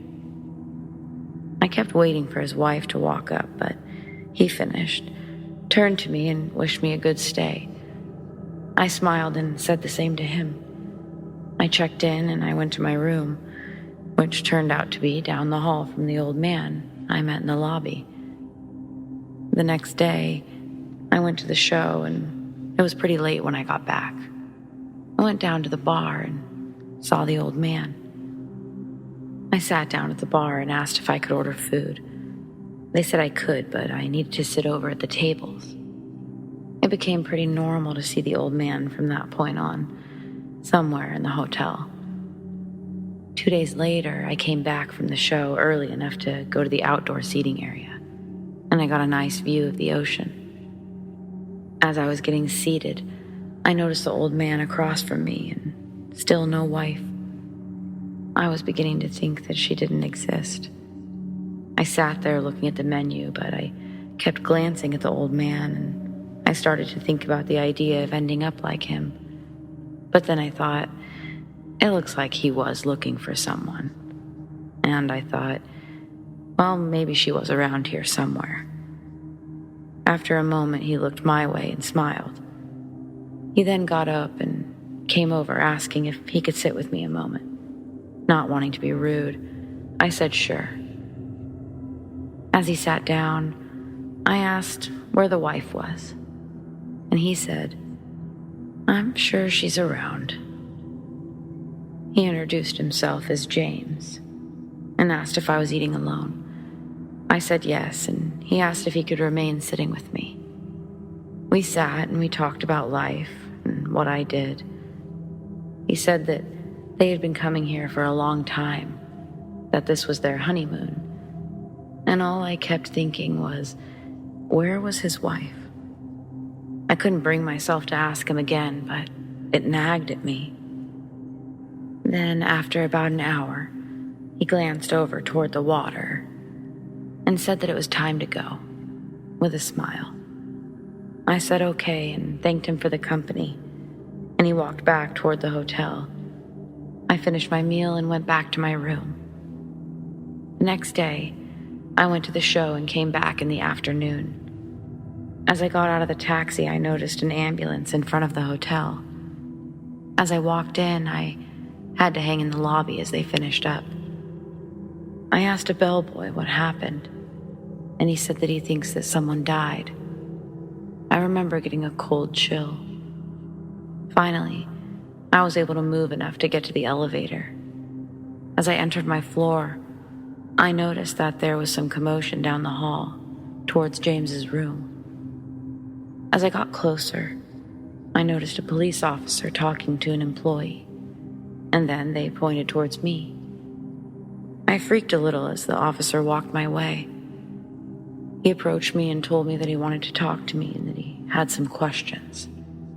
He explained that the old man down the hall had passed away and that the employee said I knew him. I explained that I had met him recently and better at dinner last night. He asked me how he was feeling, and I said everything seemed fine. I asked about his wife, and he looked at me puzzled, and then down at his pad. He said that he was unaware of a wife, and he motioned for an employee. He asked the employee, and they said that he didn't check in with anyone, and he radioed down to the front desk.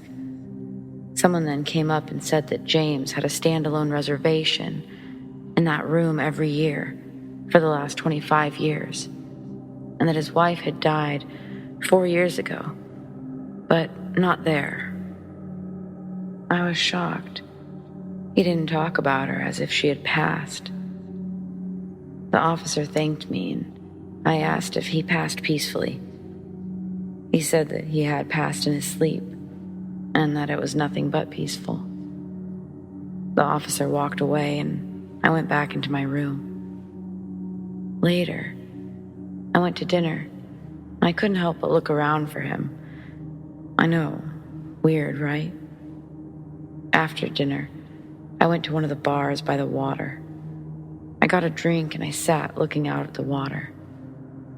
Out of the corner of my eye, I noticed a couple walking down the beach. I'm not sure why I looked up because there were a lot of people on the beach and they were pretty far away, but they were close enough to see who they were. I smiled, and I raised my glass towards them, and I went back to watching the water. The next day, I flew home, and after a day or so, it passed from my mind. A few years later, I went back to the Coronado, and that's when I remembered James and his wife.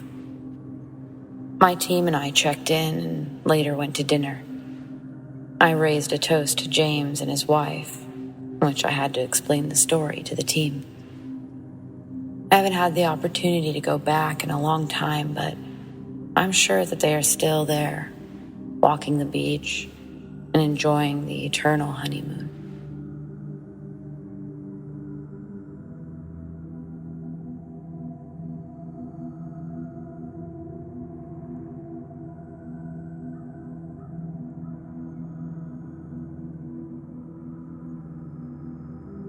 Back in 1996, I got a tent house for Christmas. Basically, it's a plastic sheet with windows cut into it, held up by a frame. I used to play in it a lot, and in the end, my mom had to take it out of my bedroom because she would find me playing in it at 2 a.m.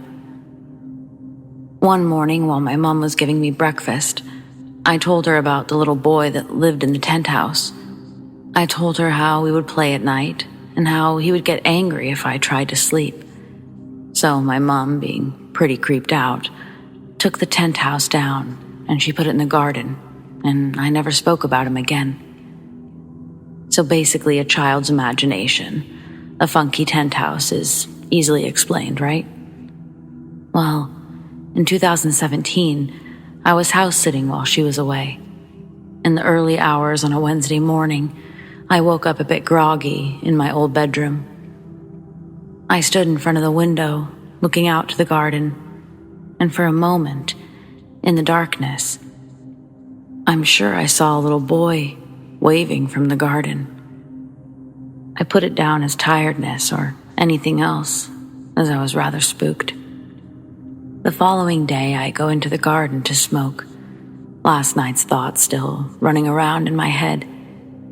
And in the corner of the garden, under trash bags and gardening tools, was my old tent house.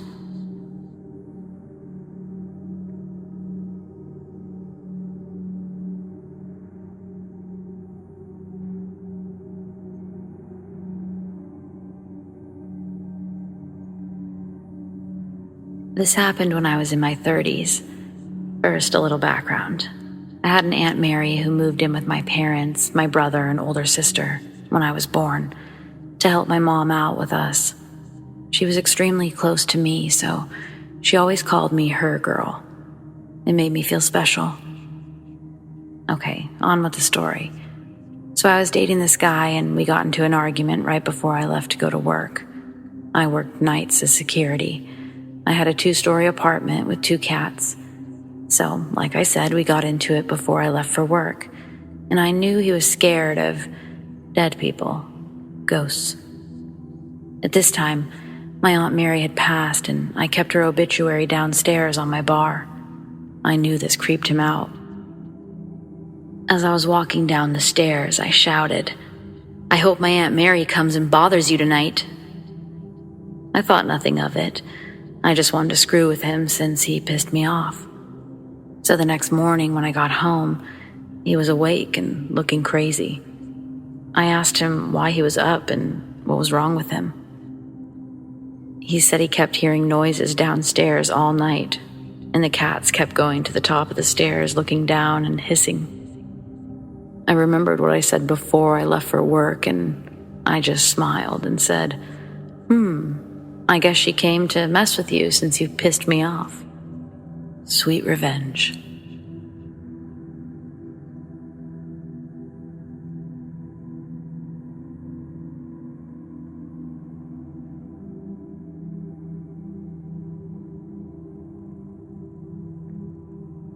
I've shared a few of my stories here, but ever since I was younger, I've been seeing things that I can't really explain.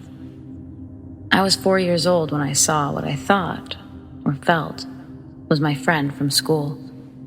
She was outside my house, near my favorite tree.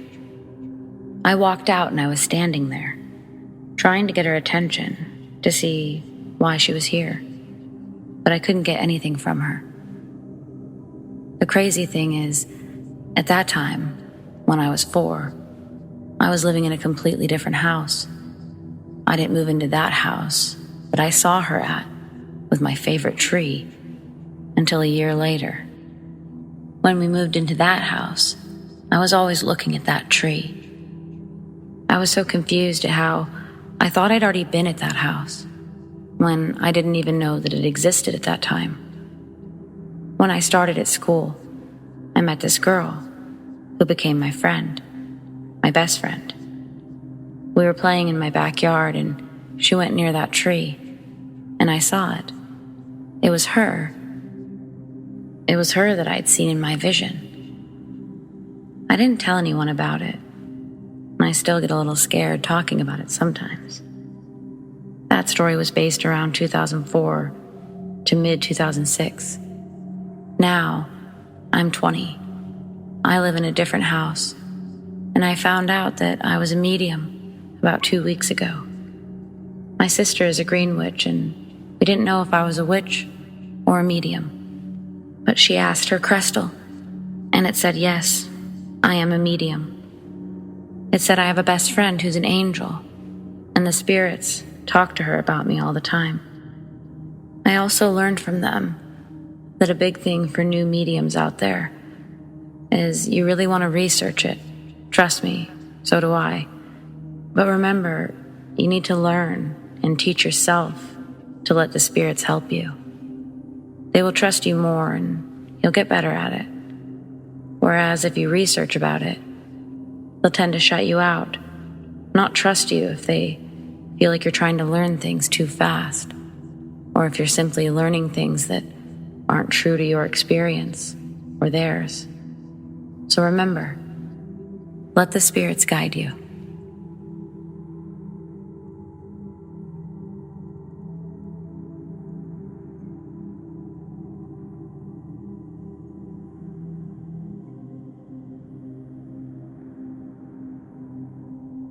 My parents bought their home in the early 50s for $18,000 in California.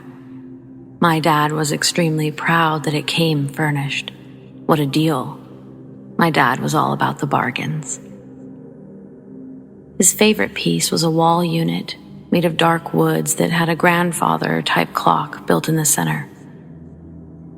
My dad babied that unit as if it were a family member, cleaning and polishing it regularly, even talking to it. Don't misunderstand, he was brilliant. A microelectronic engineer, a genius really. But fast forward to 1992, 2 days before Christmas, he suddenly dies of a massive heart attack, his second, in the living room. My mom grieves horribly for a very long time. We began talking to her about redecorating, using her inheritance from my dad to make the home her own. She finally agreed, and soon after, the house was filled with workers. I happened to be visiting when I believe my dad voiced his opinion about the changes. A worker was looking to remove the family member unit from the wall. He thought my mom was nearby, so he loudly asked, "Hey, you want this clock unit removed?" He stated he heard a very loud affirmative, "No." So he didn't remove that piece. Later, my mom came through the room and noticed the only item left in the room was that piece. She asked the contractor, whom I'd been chatting with, why this piece was still on the wall. He left to speak with his workers, came back and said, "My guy said that you said no very loudly. Is that correct?" My mom responded, "He didn't ask me. I've been outside in the laundry room and backyard all morning." I truly believe it was my dad. He was angry at the thought that his beloved clock might be replaced or removed. It's a favorite family story to this day.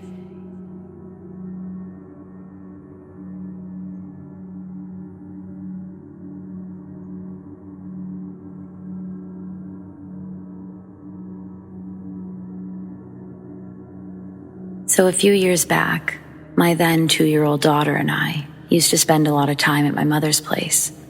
She would watch my daughter for roughly 12 to 14 hours a day while I managed a golf course. One evening, we were just hanging out with Nana. Where she lived, it was once a huge farmhouse in the middle of nowhere, in a small town in Ontario, Canada. They had turned the house into 5 apartments. My mother had a door that led out to the roof where she would smoke, so I was taking my daughter to the washroom with myself. Across and down a little from there was the roof door. My mom was outside having a smoke. So when we were all finished in the washroom, I was holding my daughter's hand, and as we walked out of the bathroom, I was looking down at her because she was still uneasy on her feet. I wanted to make sure she didn't trip or something. Out of the corner of my eye, I saw my mom run past us into the den.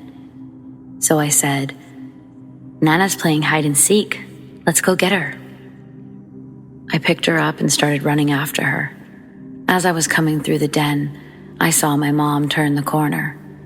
She was going so fast, her hair was flying up behind. As we went around the corner, the lights were off in the living room. and there's a tiny open area off to the right side.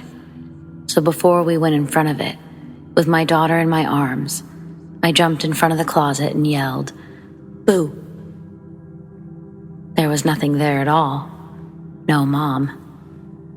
Then I heard my mother say, "Crystal?" Chills ran down my spine. Every hair on my body stands up. I said, yes, where the heck are you?"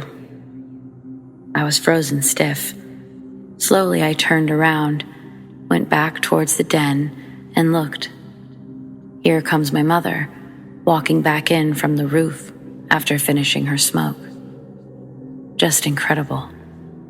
I will never get this image out of my head. My mom was creeped out after that. Down the road, little things would happen, but not actual visuals.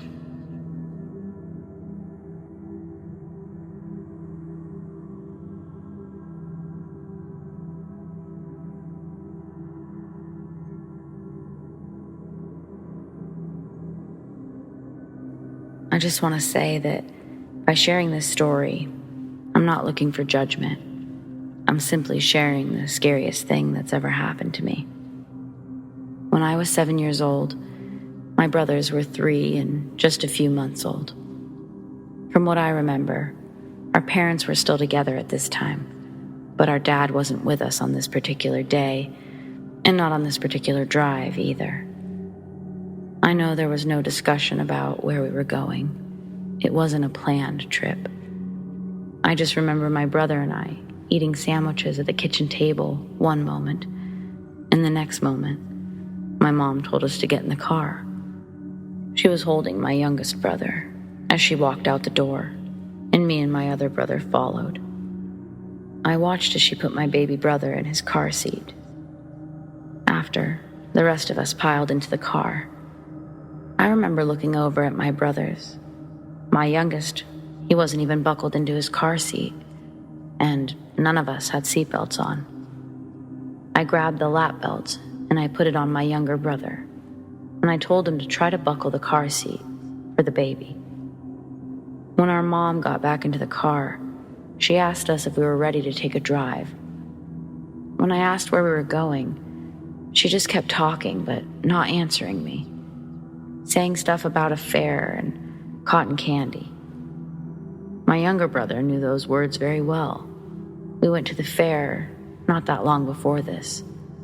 I remembered. I asked, where was this fair? I thought the fair was over. Again, she didn't say anything in response, just kept talking. We'd made our way towards the waterfront, and as we were at the top of a big hill that takes you there, my mom said something like, "Whee!" and threw her hands up over the steering wheel. At first, we all laughed and said, "Whee!" too. But she didn't slow down. We started getting to the bottom of the hill, and she kept going. The thing is, there's a stoplight at the bottom of the hill, and you can only go left or right. Going straight would just put you in the center of a pole and on your way to the water. I didn't know whether to laugh or scream as I saw this happening. I screamed. That unleashed some chaos in the car. As soon as I started screaming, my younger brother followed, and then my mom sort of sat in silence, but didn't slow down. I hear the sound of other car horns. Suddenly, the car comes to a screeching halt. By this time, I'd closed my eyes, but I could hear my mom crying hysterically. My baby brother was too, and my younger brother was silent now. Since my eyes were closed, I didn't really know what happened. I just knew that we weren't moving anymore. I heard the door open, and when I opened my eyes, I saw my mom get out of the car, walking through traffic and just onward toward the water. I saw cars stopping, people following her. No one was walking over to us, though. I thought about getting out of the car, but I think I was in shock. All I could think about was how much I wanted to see my dad. Then I remembered my mom had a cell phone, but I didn't know if she brought it. I unbuckled and climbed to the front of the car. I looked around, felt around, but I couldn't find my mom's purse. As I was about to sit back, I heard 2 or 3 people yelling that there were kids in the car. And just as quickly, I saw and heard police cars, an ambulance. Our doors were being opened from each side of the car, and all I could hear was my baby brother screaming. I held my younger brother's hand, and we stepped out of the car and into the back of an ambulance. We were sitting there, and they wrapped us in blankets, asking us if we were okay. All I could get out was that I wanted my dad. I asked if they could please call my dad. Some EMTs sat with us, and it felt like a million years had passed before we saw the police walking our mom back in our direction. Before we could go run and hug her, though, 2 officers put her in the back of a police car. Seeing this, I started crying, but I realized that I was upsetting my younger brother, so I silenced myself, asking over and over where my dad was and where they were taking my mom. The last thing I remember from that day is seeing my dad's car pull up and the 3 of us getting in his car to drive home. Following this event, there was a period of time where my little brothers and I couldn't see our mom. We were told that she was on a business trip. Then we were told that she was visiting family we'd never met. Being as young as we were, we didn't question any of these details because we didn't even understand what Mom did for a living. Eventually, I learned that my mom had a literal mental breakdown. Concretely, it was more than just a freak out. She had postpartum psychosis. She'd spent months in a psychiatric facility, and eventually, she'd come home, and everything would truly be back to normal. I was like 17 the first time I talked to her about this, and it was still really hard for her to talk about. When I was even older, I found out that my dad wasn't really around much during that time, that he'd had other plans in life, and the timing for his current life wasn't ideal. We've basically discussed the whole ordeal, and I've gotten what I need from her to move on in life. Luckily, I'm the only child that remembers, and of course, I forgive her. But that doesn't change the fact that it's single-handedly the scariest thing I've ever experienced.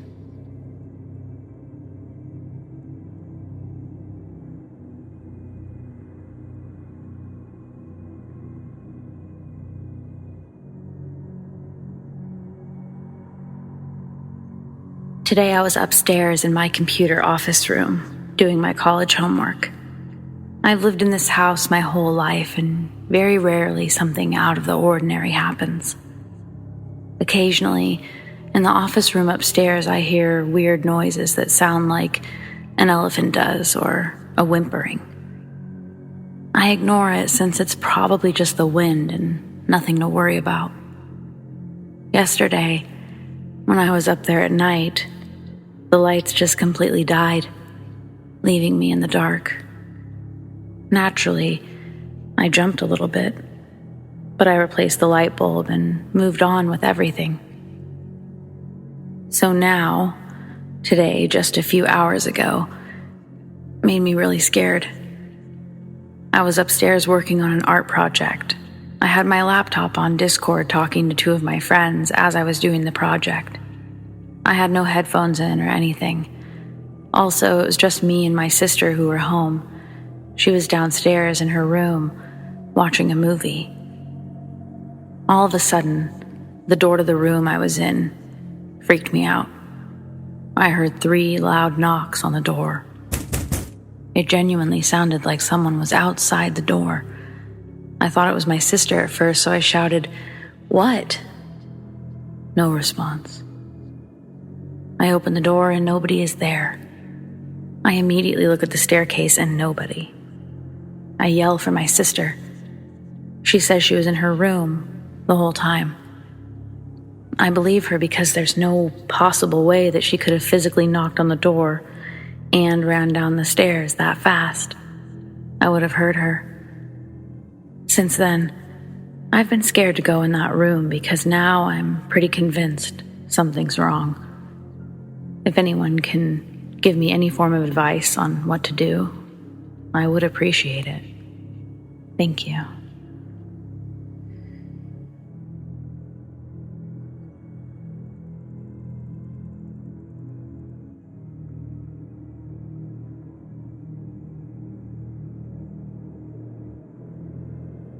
So this has been going on for 2 years, but I moved into this house 4 years ago. I always blamed it on extreme stress and sleep deprivation, but now that I've been feeling better, comparably, and these visions are only getting worse and longer with this animal I'll describe in a second. It's getting closer and closer each time. It's starting to worry me. It's a tall, emaciated humanoid with pale, dead, flaky skin, long arms, and a tall head with an extendable neck with way too many joints. It lacks any ears or nose, and it has deep black indents where the eyes and mouth on a face of a human would be, though its head is like 2 clumps cobbled on top of each other, so the eyes are further from the mouth than they would be, and the eyes are too close together, almost like how little distance a flounder has between its eyes, which I know is a weird comparison, but the fact that it looks like your stereotypical horror game creature didn't help me take it any more seriously at first. This thing has given me 3 or 4 panic attacks by appearing in my doorway and slacking to get away. Whenever I think I'm 100% sure I physically see this thing, I have panic attacks that end with me crying in a corner with all of the doors locked, the lights off, for up to 2 hours. But I always thought this thing was just a manifestation of my stress. Relatively recently, the physical signs of it have been getting more and more intense. Started with floorboards creaking loudly and approaching my bedroom when everyone was asleep. Assumed it was the house settling. Then came the wailing that seemingly only I could hear. It began in the winter during a snowstorm, so I had been assuming it's just the wind. It's still happening. Sometimes on days with no wind, and sometimes it won't happen at all on very windy days. I haven't mentioned it to anyone. I'm afraid of doing so. Then, the opening and closing of the door of the room which I always feel like I'm in its presence. The laundry room. It's basically just our basement and looks just like one with the exception of the washer and dryer, folding clothes and hampers. I never like going in there, and I can't stand when the door is open to that room because I imagine it running down the hall and grabbing me, as if a flimsy wood door would deter it. I just figured it was the wind or people coming and going until it started happening every time I walked past late at night. Even after I closed it seconds ago, this doesn't happen in the day for some reason, or at least less in the day. Maybe I just notice it more at night because there's no light in there, so it's exceptionally dark. Then, the scratching noises. This began happening just before the visions intensified. The conditions. I'm the only one awake, it's dark outside, and it's between 9 p.m. and 5 a.m. Figured it was the dogs upstairs. When I realized that wasn't possible, I thought it may be a raccoon or a large bird that's gotten into the walls somehow and has made it their hideout. This isn't a light scratching. It sounded like at least a badger-sized animal. So I've dismissed the idea of it being a small rodent or passerine. Then the visions became vivid. I'd see it. It was a third-person perspective of the hallway it'd come through. I know it has a bloodstain under its right eye, and its dead, flaky skin that's peeling under the left one. I know its mouth looks like an open frown, and I know every detail of the hall down to the positioning of objects that are often moved around. I think I'm either schizophrenic or this thing may be more real than I thought. I'm posting because my dogs are no longer willing to come downstairs with me at night, just as the visions have gotten their most vivid. Can anyone tell me why these visions are so vivid, despite the fact that my stress has been going down and I've been getting more sleep?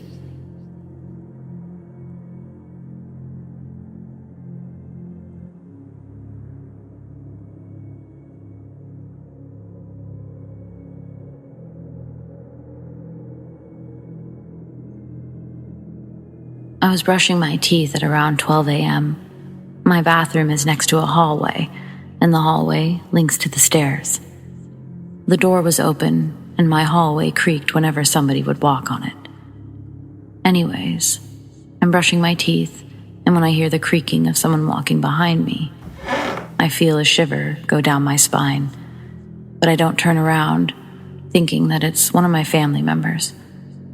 All of a sudden, I hear it run down the stairs, which scares the crap out of me. I go to the stairs, but I can't see anything, and all of the lights are out.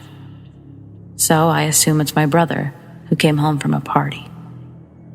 The next morning, I talked to my family about it. My parents were fast asleep, along with my brother, and my other brother had stayed the night at his friend's. So whoever it was that night wasn't my family, and to this day, I believe it was a ghost.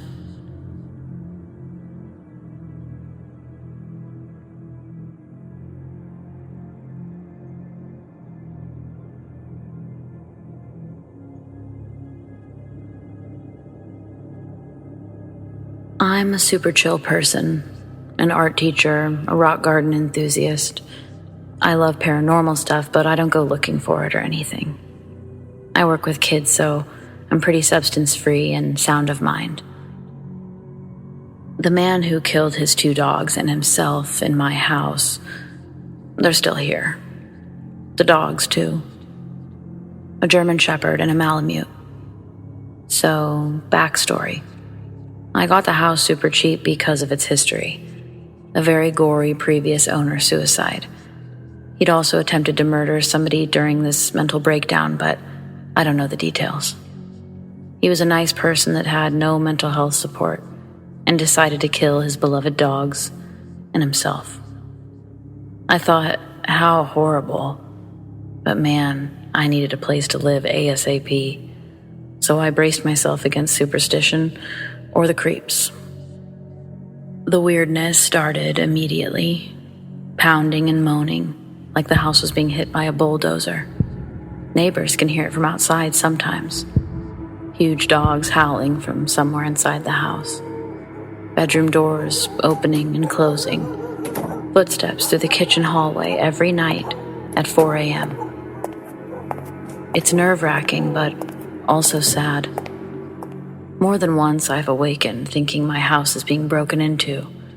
Sometimes I feel somebody sitting on my bed, and more than once, I've had my quilt put on top of me.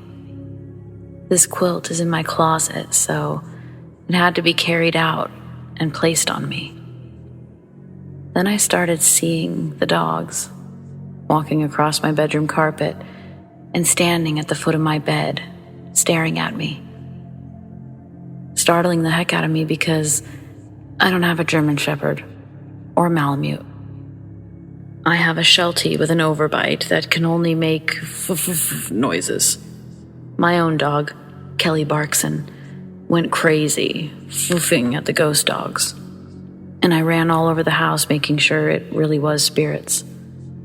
Kelly now sleeps under the covers with me. We see their fluffy tails and watch them disappear into the closet. I don't think that he's a bad spirit, and the dogs are certainly innocent. Often things go missing and I'll ask him or the dogs to help, and the missing things reappear and totally odd locations. Like my lipstick showing up in the freezer, or my headphones under my dresser. Places I'd never leave anything.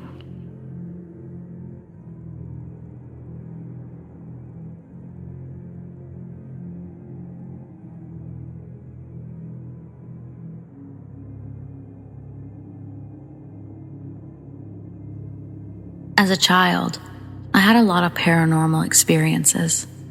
From age 8 to 17, I had some pretty strange things happen to me. I lived in a pretty abusive home, and I believe that negative spirits are drawn to negative things. And that's why I had so many experiences when I was younger. I know that's not always the case, but I do believe that can definitely conjure something. I haven't had any creepy experiences in a few years, thankfully. My first experience that I recall was when I was about 8 or 9. I was at my grandmother's house. She was sleeping in her room, and all of a sudden, I hear a scream. So I jump up and run to my grandmother's room to see if she's okay. She was passed out, not bothered at all. I thought I imagined it, so I laid there all night. I didn't sleep until the sun was up, and my grandmother was up. So a lot has happened at my grandmother's house alone. I think it's her husband.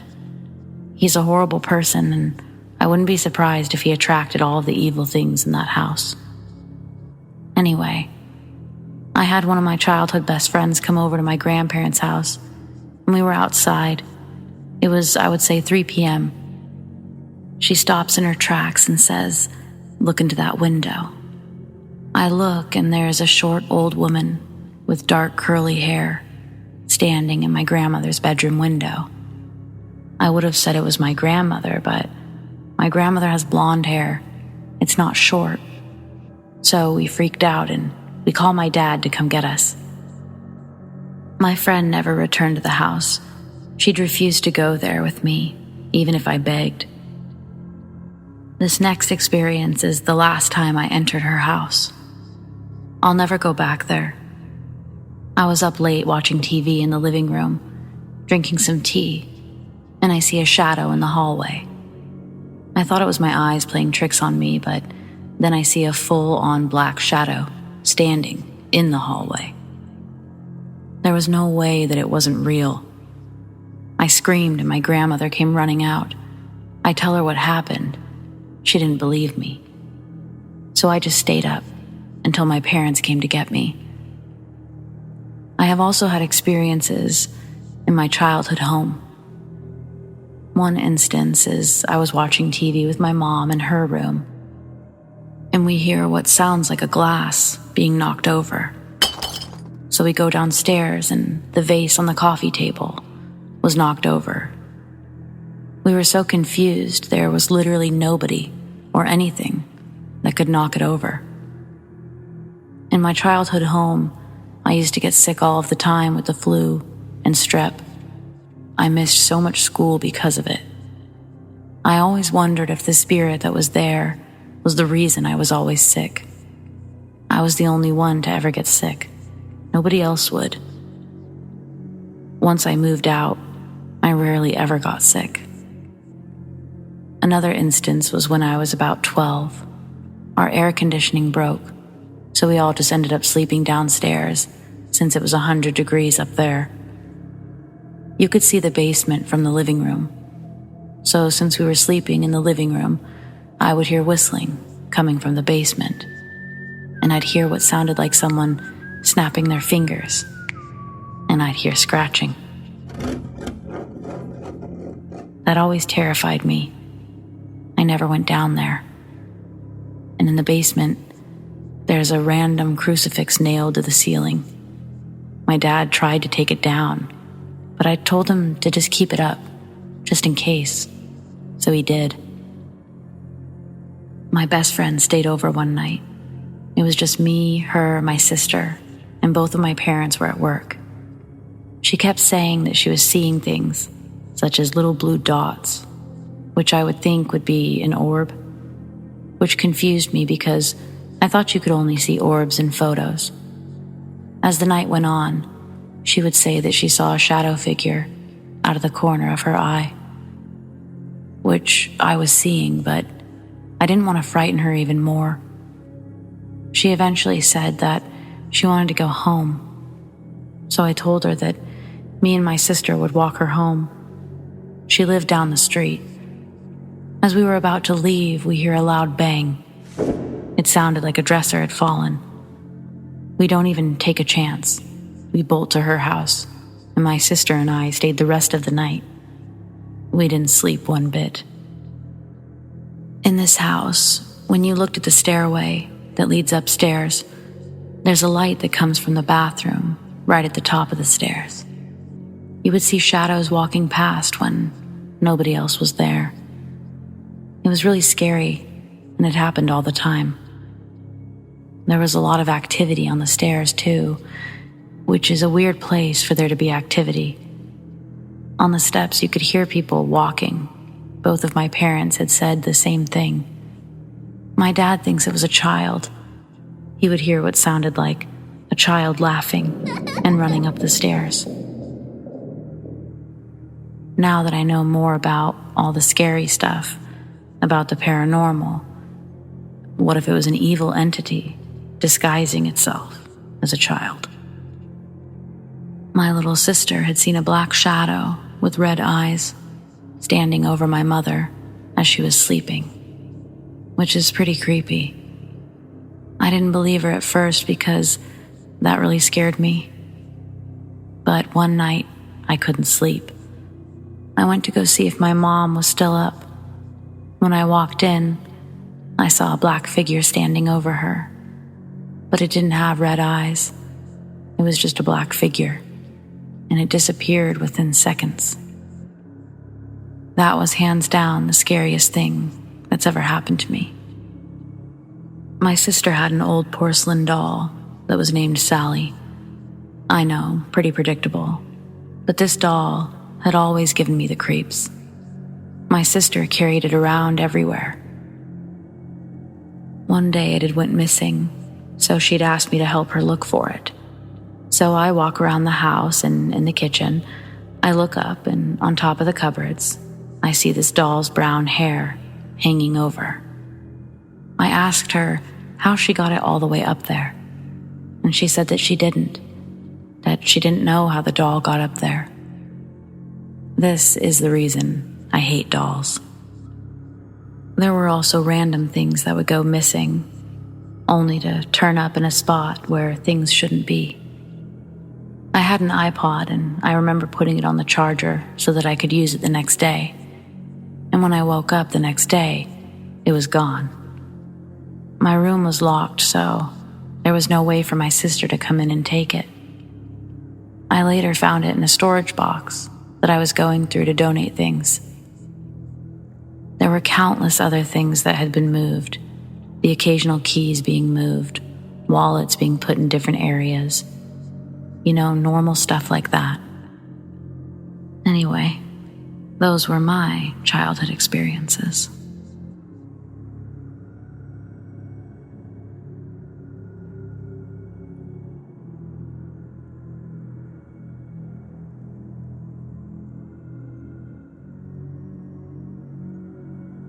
My parents had bought me a rescue horse. I named him Handsome because he was a very handsome horse. He was left in a field with no grass and only thistles to eat, so he was very skinny. I automatically fell in love with him. I only had him for 6 months because he sadly had to be put down. He had a brain tumor that made him stumble and get confused. But I thought to myself, at least he had a good last 6 months. The vet who put him down got his friend to bury Handsome on the property, free of charge. I was so thankful that I got to know Handsome. He had a beautiful soul, even after being mistreated. Anyways, that afternoon, my mom went out to feed the other horses and our pony. She couldn't find them, so she walked down the hill and around the side, where Handsome was buried. There was our horse, and pony, with their heads bowed down toward the grave. 3 of our next-door neighbor's horses broke through our fence and were there, also with their heads bowed. It's like they were having their own little funeral for him. That night I was sitting in the lounge and looking out the window. There was our other horse in the stable, and the pony was standing just outside. But there was a third horse. I got up and looked out the window thinking it was one of our neighbor's horses again. But then it started walking toward the window and then up beside the house. I went out to the side door to get a closer look, but it was gone. I felt an overwhelming sense of warmth, and I started crying. I thought to myself, Handsome came by to say goodbye one last time.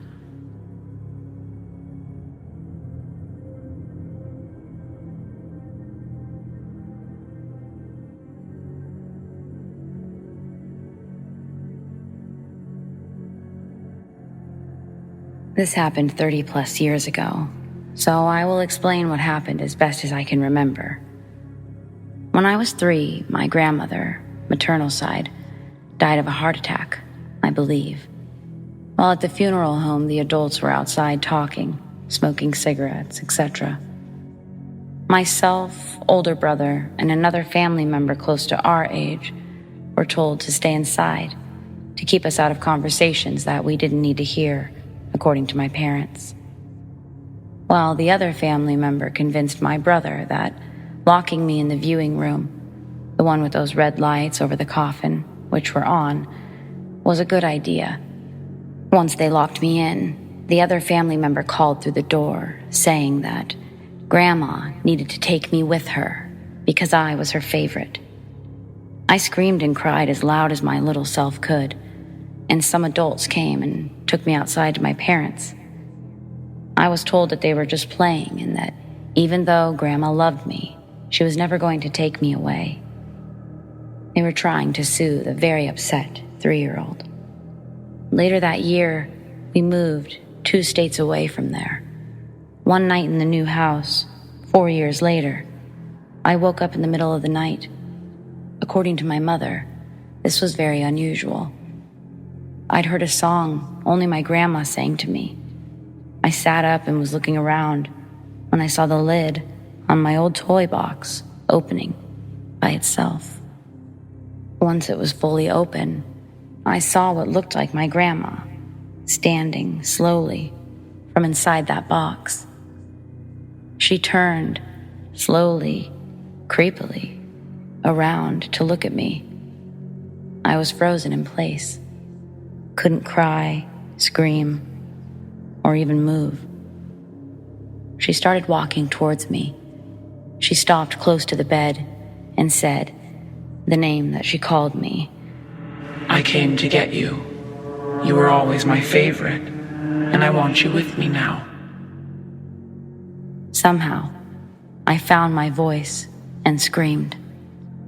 My mom came running in, and just before she got to my room, Grandma said, I'll come back for you again. And vanished.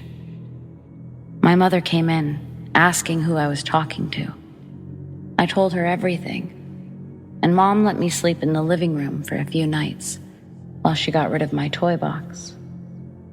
The toy box was the last thing Grandma gave me.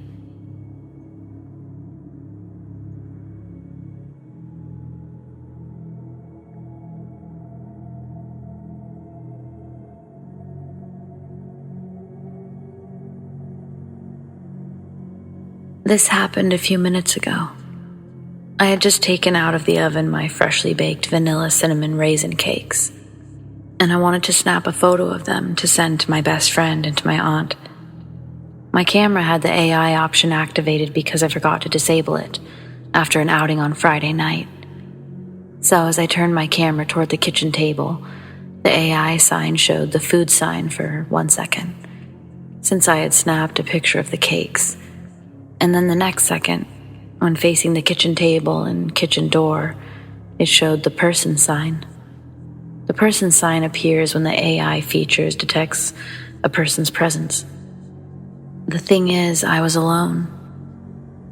My parents are napping, and my sister is in her room studying. My aunt is working at her boyfriend's family's farm to finish before sundown and the rain comes. The house is my mom's and aunt's childhood home. My grandma lived in it from 1983 up to 2017, where she died in her sleep in her room, aka my parents' current bedroom. All of us have experienced something that might be considered as a presence, either by feeling a hand on our backs, shoulders, or heads, as I've mentioned before in other posts. But never on camera or radio. Although my computer at times opens by itself in the middle of the night or day when it's in sleep mode, but I don't think that has anything to do with a ghost. I found it odd that the person sign remained for a moment when I placed the camera in the same spot again.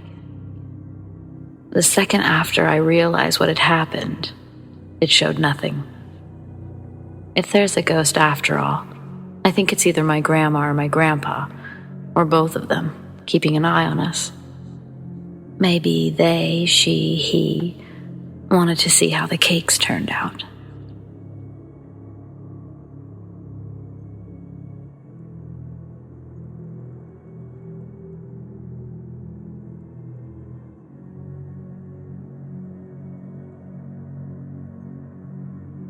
In 2005, I'd been out of the Marine Corps for about 2 years, and I was working as a correctional officer in a state prison. My wife wanted to continue her education, so she enrolled in the university, and we moved ourselves, our 2 children, into an apartment that was part of the student housing on campus. The building was old, and it was a cinder block building that had began its life as a luxury extended stay suites for visiting faculty and other figures that come to serve at the university for extended periods. At some point, the university turned the suites into 2-bedroom apartments that barely fit even the loosest interpretation of the building code. Rent was cheap as hell, though, so we could do it on one income. Keep that in mind as you read this and wonder why we stayed. There's what you get for background. Here's the story.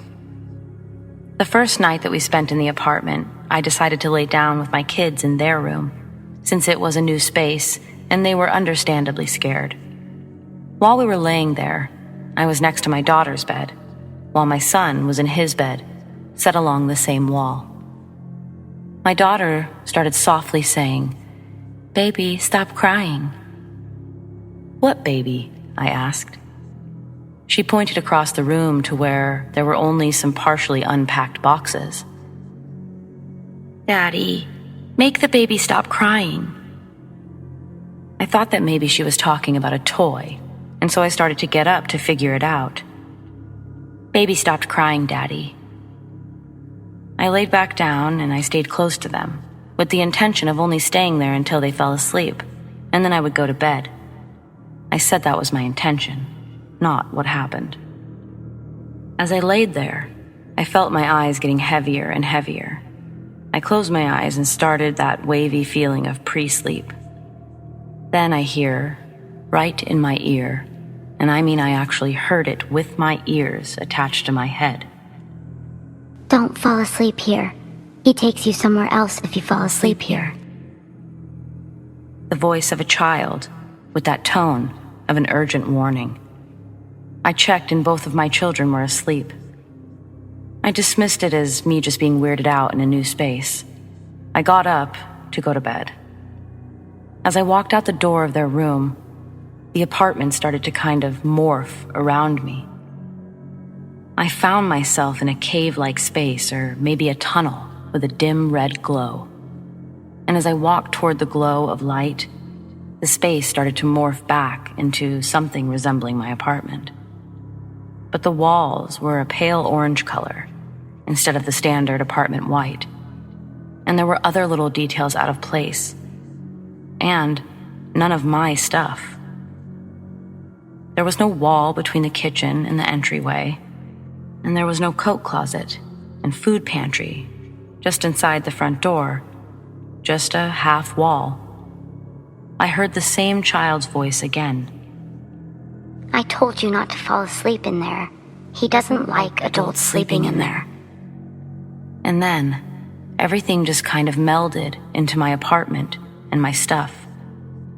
But I was in the living room of this still unfamiliar apartment, meaning I would have had to navigate an L-shaped hallway, the kitchen, moving boxes, walls, and another 90-degree turn to get where I was. But I was in my living room again. Now, this is a story about paranormal experiences, not about a PTSD dream or sleepwalking, but I initially dismissed this event as a dream or sleepwalking. We'd been living there for 2 years while my wife was in school, and I decided that I didn't want to spend the rest of my life in a prison. If I wanted to do that, I would commit a felony. So, I quit my job at the prison, and I enrolled in school as well. Over that time, little, dismissible things would happen, but nothing noteworthy, until the next time. At this point, my son is almost 6, my daughter is almost 3, and both were in the university daycare and preschool. I'd gotten out of my morning class, and I had a few hours until my next class.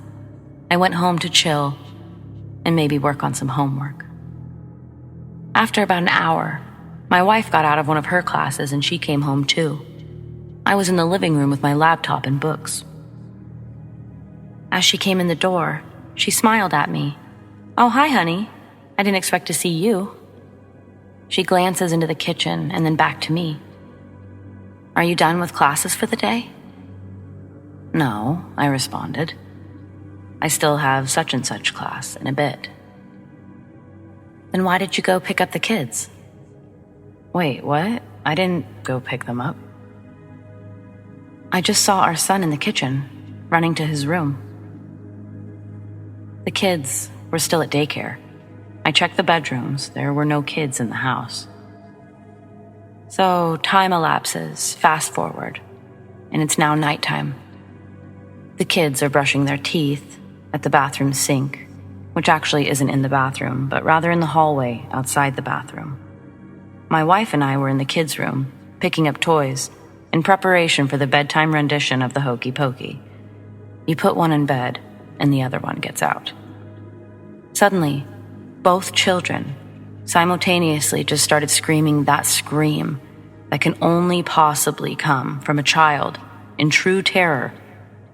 I came busting around the corner, and both of the kids were huddled down into the corner, pointing into the bathroom. "Daddy, there's a scary elephant."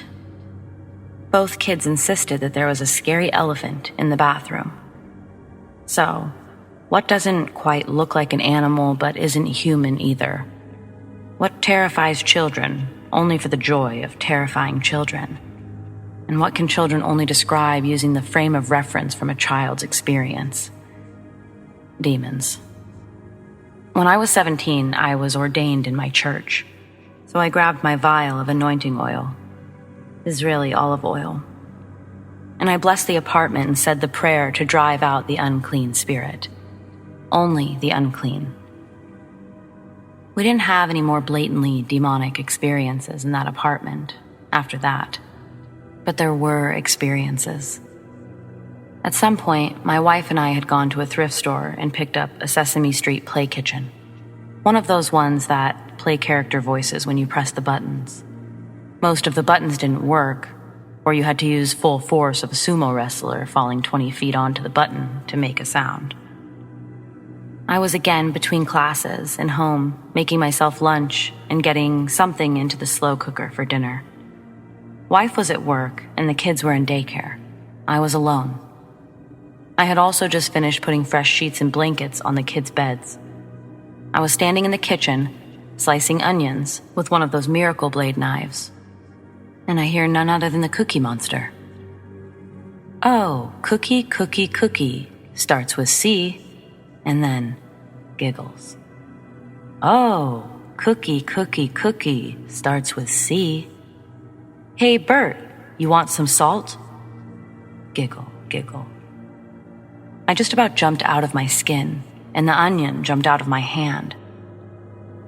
I ran into the kids' room expecting to see some kid in there playing with my kids' stuff. No, still alone in the house. Except the beds looked like someone had just woken up in them. I went back to the kitchen, but along the way, something caught my eye. The carpet was starting to change color, but only in spots. Red, little spots. Then I felt the pain. Miracle Blade knives are cheap, but the commercials are not false advertising. Those things are sharp. So I drove myself to the hospital. We moved out of that apartment after my wife graduated. There were more encounters in the apartment that could be attributed to the paranormal, but they could have also been attributed to other causes. If I can naturally explain something, that's what it is, natural, even if it didn't seem natural. When all that's left is a leap off of Occam's razor, then I will share it as paranormal. And then sometimes I'm confused with evidence or new information that removes the natural explanation. In my last 3 semesters, I was teaching a class in television production for the university. I was one of the most knowledgeable persons at the school when it came to running that studio. And one of my students was an empty nester that decided to go back to school after her son grew up. She'd originally been a student at the university back in the late 60s and early 70s. She told me about the history of the apartments that I used to live in. She told me about a faculty member who was living there with his family when they were in a really bad car accident and his 2 children were killed. They lived in the one that is right where we lived. She also said she went to parties in the suites all the time. They used to have a more open floor plan, just a half wall inside the front door, no closet, no pantry, no wall separating the kitchen from the entryway. And the walls were pale orange.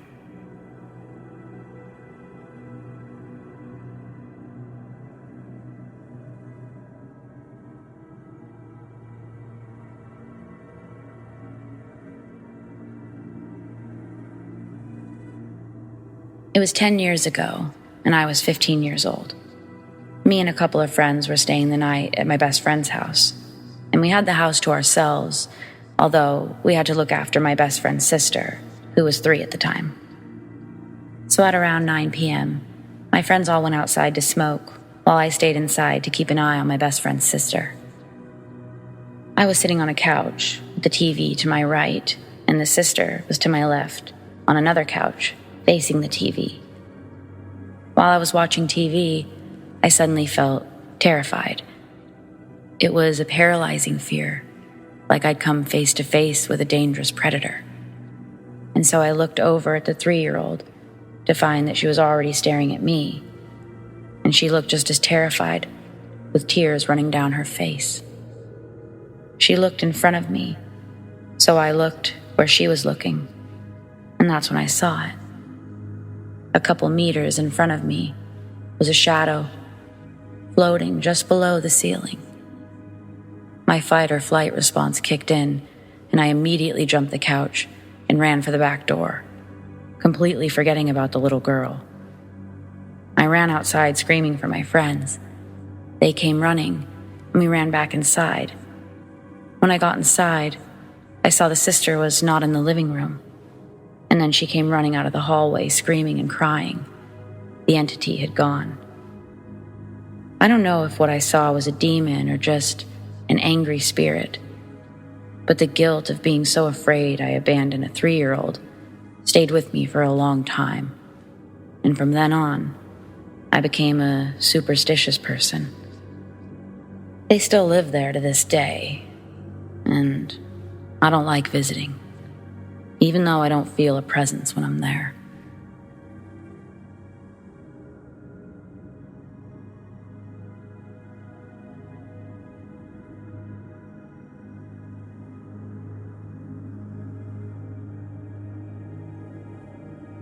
When I was little, My parents said I used to play with a little boy in the basement. My brother is 5 years older than me, and all of this started when I was 6. I remember putting my shoes on with my dad to head to the gas station, and as I was looking down into the basement, at the very back where my brother's room was, there was a small dark shadow outside of his door with glowing red eyes. My dad said, "Do you see it too?" And we left. About a year later, I moved into the basement across the hall from my brother's room. It was my first night down there. I remember waking up one day and seeing a little girl staring at me with red eyes. I was so scared, but I couldn't scream. I tried. I was crying, though. My brother heard me crying and came out of his room to get me and our parents. The figure disappeared, of course. My brother never reported seeing or hearing anything. After that, I moved back upstairs next to my parents. Growing up, my household was hectic. A lot of dark energy could reside there, I'd think, based on what was happening at this time. I don't feel comfortable going into all of it, but I often escaped by PC gaming right after school and late into the night. I'd usually have headphones on, one ear off and one ear on, in case my mom needed something or someone got into the house. At this point, I heard a man's voice whenever I was in my basement gaming. It was speaking in a language I couldn't understand. I wondered if maybe I was making it up. The computer desk was right across from the laundry room, which had a bathroom on the other side. So it goes me, laundry room, bathroom. The door to the laundry room suddenly started to swing open and closed, and the light in that room would switch on and off. Sometimes I thought, maybe I left the light on when I went to the bathroom. But after a while, I double-checked that I'd turned the light off. But the door would open and the light would turn on. I asked the spirit, dumb, I know, but I was all of 15 at this point. I asked them to keep the light off when I go to bed, and it did. The door got more intense, and so did the voices. Going into the basement, I didn't feel safe. I always felt watched. Eventually, when I moved into my mom's full-time, this house, my room was the one where my brother's originally was, downstairs in the back. My room started getting knocks on all of the walls, all night long. 3 knocks on each wall, all night. I slept through it. It only got more intense and more intense. I started getting nightmares of this demon who was pale white with long limbs, black empty eye sockets, and an open mouth. It screams, and it can block me from getting somewhere. Usually in my dreams, I'd cry, unable to escape this thing. In another dream, I saw a little boy in the basement. It asked me to come play tag. I caught him. He asked for a hug, so I gave him one. He turned his head in a 360-degree motion, and it was the demon. He tried biting me, but I woke up. One night around 3 a.m., I had to go to the bathroom. It was dark, and I had to go through the laundry room. But when I opened the door, I saw a creature. It looked like the Grudge Woman. She was crab walking towards me, her face distorted. She had blonde, greasy, wet hair and was wearing a torn-up white, long dress thing. I flicked the lights on so fast, and thank God it disappeared. The knocking got worse. I asked my mom about it, and she blew it off as usual, saying it was probably rats. There was no proof of rats inside the house or outside. And how would they knock on the walls? 4 walls, 3 times, separately in a row. Well, I went to bed late one night. I shut my door as I usually do, since I'm afraid of looking out the door frame. And about 10 minutes later, I hear bang, as if something falls in our little living room downstairs. I remember thinking it was my dog and saying, "Bear, go upstairs." Bang, bang. It sounded like books falling. And then there were footsteps coming towards me. Oh shit. I called my brother, who was upstairs on the phone. He didn't answer. The footsteps stop at my door, and I literally hear a hand go through the beads that I have hanging on the other side of my door. And to this day, I can't remake the sound that was made on my bedroom door. 2 loud bangs. I wail for my life. I think someone is down here about to murder me. I'm calling for my brother, and he finally answers. I say, "Someone is down here." I can hear him running down the stairs. He comes to my room and gets me. I'm crying my eyes out, and he makes me go upstairs with him to his room. I remember looking around and nothing was out of place. I stayed in my brother's room that night. My mom had us leave the next day and contacted someone. Since then, I hadn't seen anything or felt anyone. I genuinely feel okay. Sometimes when we visit moms, I might feel something, but maybe it's just paranoia. Oh, and the nightmares. I eventually got strong enough to scream back at the demon and tell him he has no power here. I remember trying to tell him that before, but once I meant it, he never came to visit me in dreams again.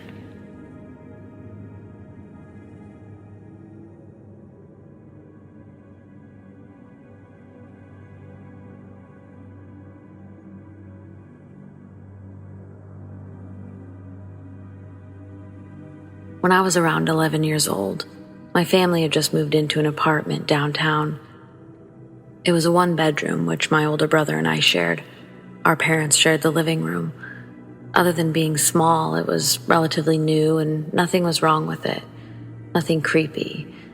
Not at first, anyway. I remember our mother specifically struggling when we first moved there, always talking about how something or someone was moving her things, driving her mad. I knew it wasn't me or my brother. We knew better. We never touched our parents' things.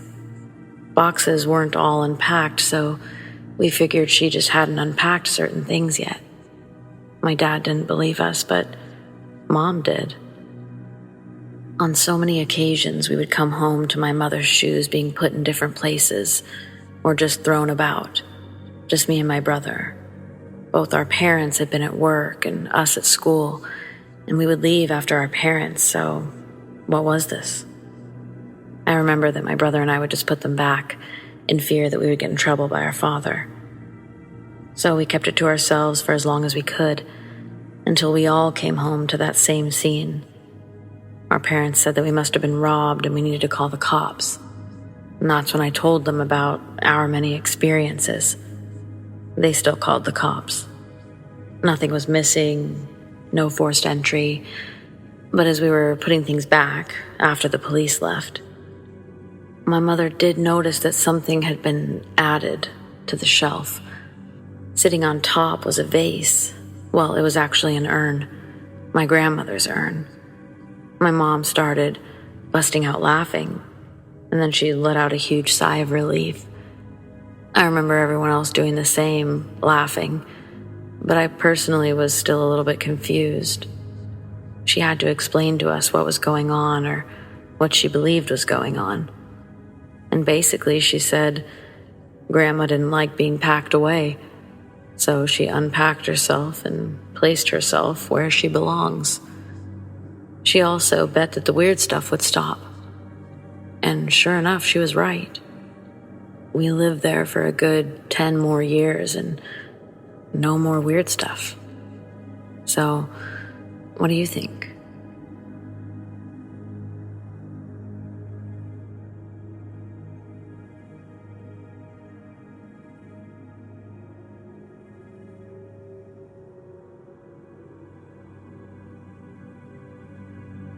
The house I grew up in southeast Missouri, was definitely haunted.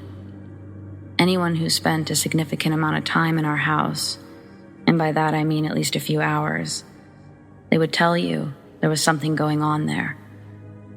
My cousins, aunts, and uncles. People didn't generally like to come over and visit us much, because it could definitely be unnerving. Growing up, we'd always hear weird things, feel like we were being watched, and see things out of the corners of our eyes. One of my favorite creepy occurrences were when you'd walk into the kitchen after just being in there, and several drawers or cabinet doors would be open, when you know for sure they were closed before. My sister and I would be laying in bed at night and see things peering out at us from our closets, or see someone pass by our door. We'd scream for our parents, and they would always explain it away as us dreaming or imagining things. Things like the cabinet doors or weird sounds would be blamed on the house's settling. Mind you, this house was built in the early 70s. It was fairly new when my parents bought it. There'd only been one other person who lived there before we moved in.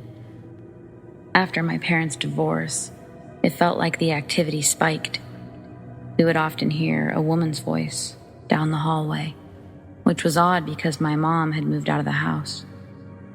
One night, when I was about 14 or so, I was doing dishes at the kitchen sink. The way our kitchen was laid out, as if you were standing at the sink, your right side would be right up against another counter. There was no room for anyone to get in between you and the counter. This made for inconvenience when you wanted to grab a plate from one of the cabinets above or silverware from the drawer in front. Anyways, I was standing at the sink one night washing dishes, and a woman's voice spoke my name in my right ear. My dad was at work. My sister was in her bedroom playing with her Barbies. I literally felt breath on my ear. It was that close to my face. I looked to my right, and of course, there was no one there. I immediately dropped the plate I was holding back into the water and screamed. I ran out of the kitchen and I didn't go back for a couple of hours. We would also sometimes see this female spirit. The way our house was laid out, there was a long hallway from the living room that went down about 40 feet, and all of the bedrooms were off the hallway. The smallest bedroom in the house was all the way at the end of the hall, and that was the room my sister and I were terrified of as kids, because we could see things peering out of the closets in the dark. If you were sitting on my dad's recliner in the living room, the hallway was on your left, and sometimes we would watch glimpses of a woman in a long white dress crossing the hallway between the two back bedrooms of the house. All those years, my dad swore he'd never experienced anything weird or creepy in the house. After my sister and I grew up and moved out on our own, my dad called me one day to ask where I was hiding. He was laughing, and he said, "Come on, I know you're hiding in the house. I just heard you." I was shocked. I was 3 hours away, sitting on the couch in my living room in Kentucky. When I told him this, he was so confused. He said, "But I know I heard you call my name from the bedroom." I said, "No, Dad, that was probably the ghost." He laughed it off, but months later, we'd come home for the holidays. My dad admitted that he too was beginning to notice weird occurrences in the house. He could no longer explain it away as somebody else being in the house, making those sounds or speaking. He would notice things being moved around or see things out of the corner of his eye. It took him 30 years to admit that there was something up with our house. To keep from creeping himself out, I think, Dad nicknamed the female ghost in the house Doris. He would make jokes all the time about Doris doing things like moving his stuff around on his desk or leaving the cabinet doors in the kitchen open. To this day, we call the back bedroom Doris's room. These are just a few of many, many stories I could tell. I was afraid of the activity as a child, but as I got older, I decided it wasn't so scary because the ghost had never tried to hurt or touch any of us. Now, the ghost in my childhood home is just something everyone in the family knows about and deals with.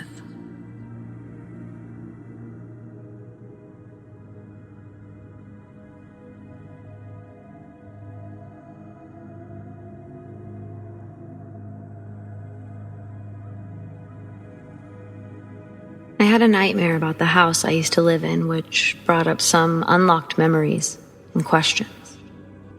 When I was younger, there was a monster in my closet. In the middle of the night, said monster would attempt to open my closet door. Some days it was successful, and the door would creep open, while other days it wasn't so successful, and out of anger, it would bang on my closet door.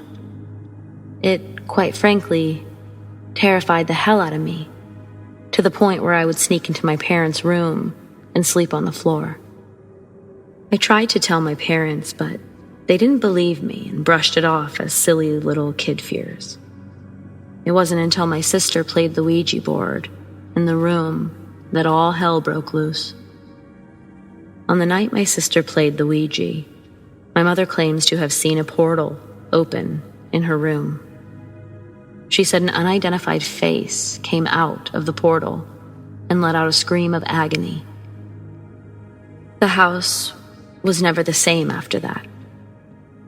There was so much paranormal activity that we went to different religions to try to cleanse that house.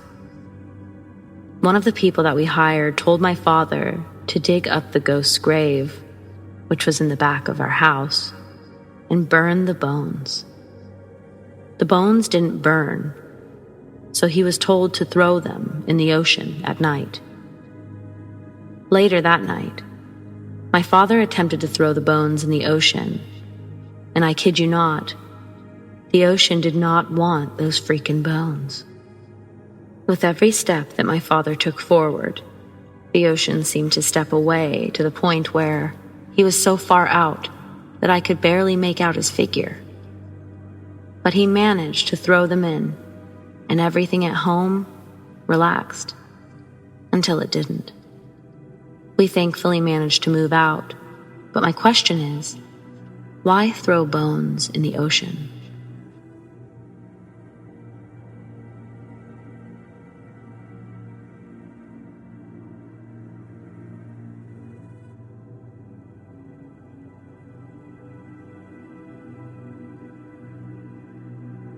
A short bit of context. I've always been obsessed with different time periods of history. When I was a kid, it was all about the wild, wild West, and then World War II, Civil War era, and the 1950s and 1960s. In my early 20s, which was about 1997, I lived with my ex, and she tolerated my obsession so much so that our front room in a little house we rented was dedicated to World War II era. I literally went out of control with that room. It was a small family room type area, separate from the rest of the house. I made it so that if anyone walked in there, it would be like walking into the 1940s. I had a couple of high back sitting chairs, a small bar trolley, and all the furniture, telephone, radio, everything was from the 1940s. Whoever came to visit would often say that room looked like it should be a museum. Really, it was me scavenging around, looking for anything from that time period. There was even a local AM station that would play 1940s big band at a certain time, so I had the old Philco radio set to that station. One day, I think it was on a Saturday afternoon, my ex left her family to visit family that lived about 4 hours away. She decided to spend the weekend with her family, and I didn't go for some reason. That I don't remember.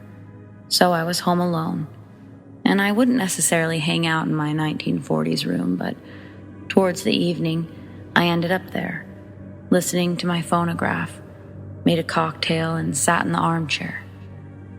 I don't know if I dozed off or what happened, but I shook myself awake like it was very strange. My heart was beating fast.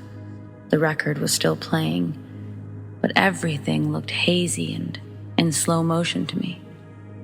I remember that I got up from the chair, stood up, and looked outside. There was a light snow outside, and it looked earlier in the day, as it was still light outside, which was extremely odd because I lived in an area where it didn't snow. I walked over to the door and I noticed the outside looked very different, like not the street that I lived on. There was no one outside, no noise whatsoever. It was like I was watching a movie that was on mute or paused. I remember feeling like I was being compelled to walk outside, but I also felt like I couldn't or shouldn't. I don't know how to describe the feeling except that it was like I was in a Twilight Zone episode. So I backed away from the door and started looking out the window that was next to the door. And suddenly I realized that the cars that were in the driveway were old cars, like from the 30s. What happened next is a bit blurry still, but from what I remember, the record ended, and as I turned to look at the phonograph, everything changed, like back to normal. Even my sense of days was gone, and the foggy slow motion that I had felt was gone. I turned back to look outside, and the street was darker, with the street light in front of my house on. No snow. My street was back to normal. I left that room almost in a panic, and for some reason, I went around the house looking for changes. I didn't find anything unusual. I went to our other den where everything was modern, and I turned on the TV just to clear my head. I got the sensation that if I walked outside, I would have left this time period. I know it sounds crazy, but it wasn't until years later that my ex and I saw that movie with Christopher Reeves, Somewhere in Time. That's when it kind of hit me a little bit. I'd never seen that movie prior to this incident, as I probably always assumed it was a girl's romantic movie, and that wasn't my thing. Lastly, I wasn't drunk, and never did any drugs, nor do I remember being super tired during that weekend. Nothing else really sticks out except for that incident.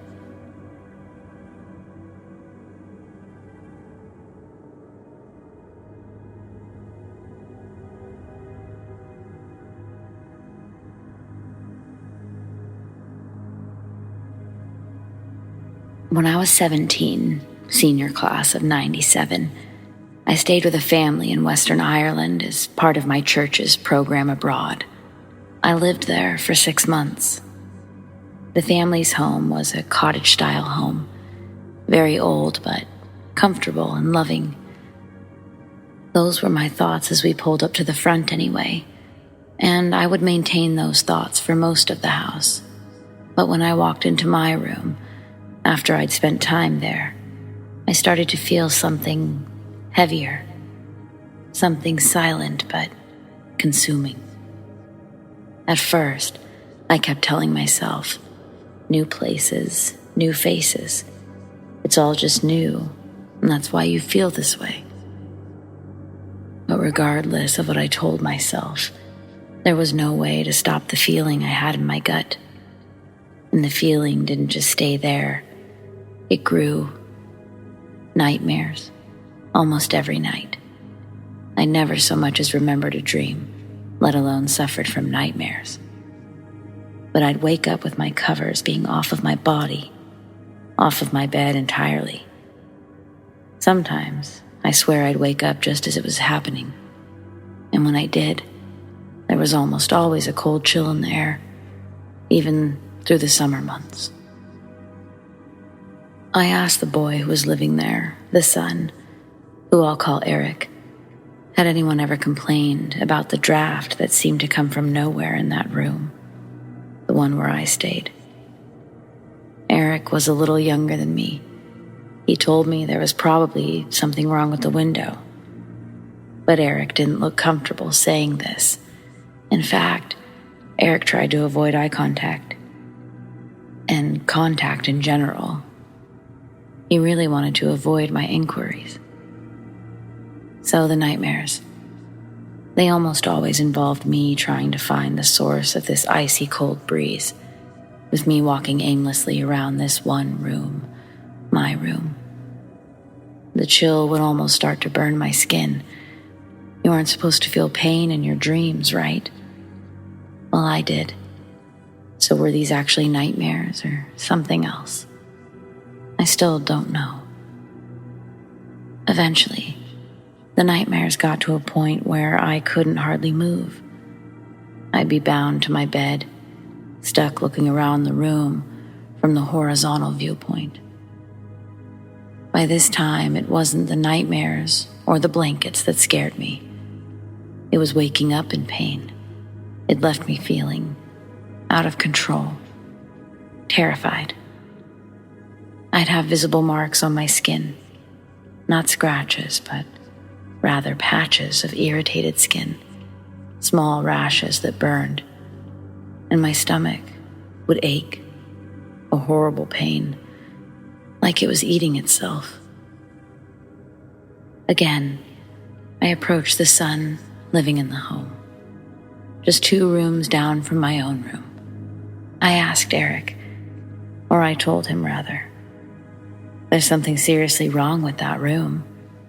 Showing him my rash, I start to explain the nightmares. He's visibly uncomfortable, but he starts to talk. He's calling for his mother, Nancy. Now, my mom was in her late 50s at the time, so older than Nancy, who was in her late 40s. My mom was rather strict, deeply religious, and highly skeptical about pretty much everything. I respected my mother, but I didn't exactly listen or feel when she spoke to me about many things. I didn't feel she'd taken the time to really educate herself or open her mind. I know now she had little opportunity, but either way, I liked Nancy. I just wasn't sure how she'd respond to me asking about nightmares and such in her home. I was nervous. Though younger than my own mother, Nancy spoke with conviction. She spoke like she'd lived 1,000 lives, but she also felt really open, if that resonates with anyone. She filled me in on all the local history as we walked through town and the church over the last few months. We spoke of the Great Freeze and the potato famine suffered by the area a long time ago, the rebuild. She'd even taught me a very mild Irish reel, which I wasn't half bad at. I found it most interesting that she was a member of their version of a historical society. I asked Nancy about ghosts before, just general question. Had she ever seen one? Would I see one? She laughed and told me to consider myself lucky if I see one on my trip, that she hadn't seen one in years. I sort of took this to mean my question was silly, that there wasn't such thing as ghosts in Ireland or something. Turns out I was wrong. Eric tells Nancy, Corinne says that there's something wrong with her room. She's even got proof. He shifts his gaze to me and nods, saying, Show her your arms. My sleeves are still up, so I shift my arms over to Nancy's view. She doesn't look surprised. Ah, I see. Long pause as she examines my arms. How have you been sleeping? Not great. I've been having nightmares for months, but now it's like I can't move. That's what I was telling Eric just now. They look at each other.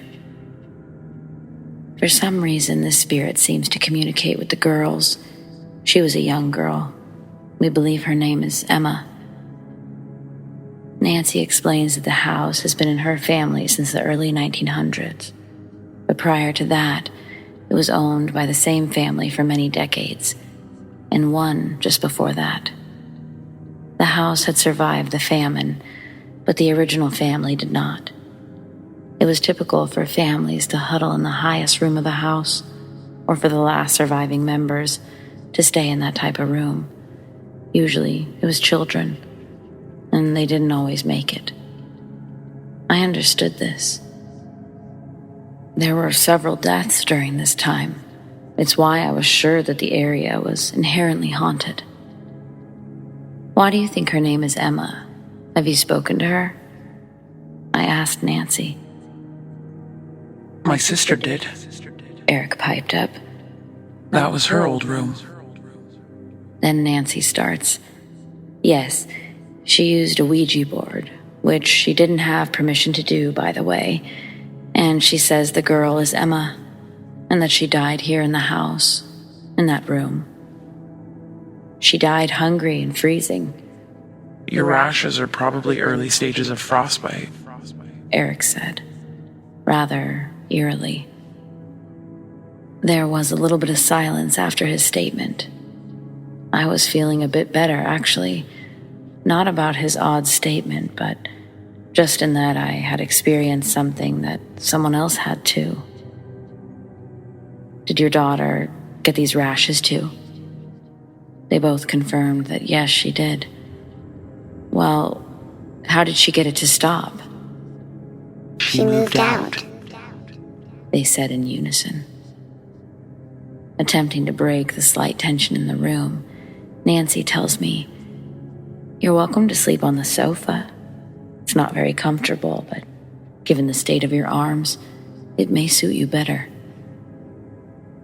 At the point of this conversation, I had just 1 month left in my 6-month stint. I opted to sleep on the couch, but I kept my things in the room. Every time I entered the room, I would say hello to Emma, or goodbye. Once I started sleeping on the couch, my sleep was back to normal. So much so that I seriously recommended they offer the couch first to any future guests. They explained to me they don't get many guests anymore. Apparently, word has gotten around about their home, their guest room already being occupied, if you will. I guess my parents missed that memo. They weren't even willing to entertain that what I'd experienced was real. Not that I was expecting much. They weren't the open-minded type, after all. I'll end by saying that when I left for good, I tried to give a pep talk of sorts to Emma. I won't share it here because it's between me and her, but I think she was struggling to move on or be heard. When I went to see the family last, on what would have been the 10-year anniversary of me living with them, 2007, I met the sister. She, Eric, and I walked through the old guest room, which was converted into a sort of sewing room for Nancy. The sister looks at me and asks if I can feel a difference.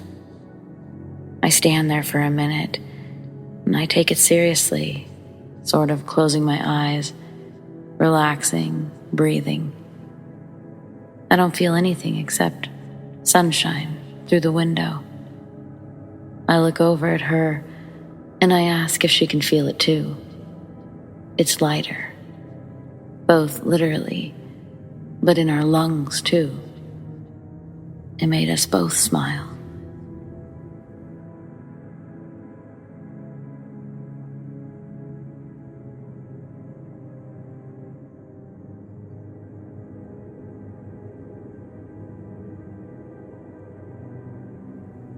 When I turned 21, I purchased my first home. The house was an old, small, 2-bedroom, 1-bath, foreclosure home. I'd gotten a remarkable deal on the place. It had some cosmetic issues, and it needed a new toilet, but it was perfect for me.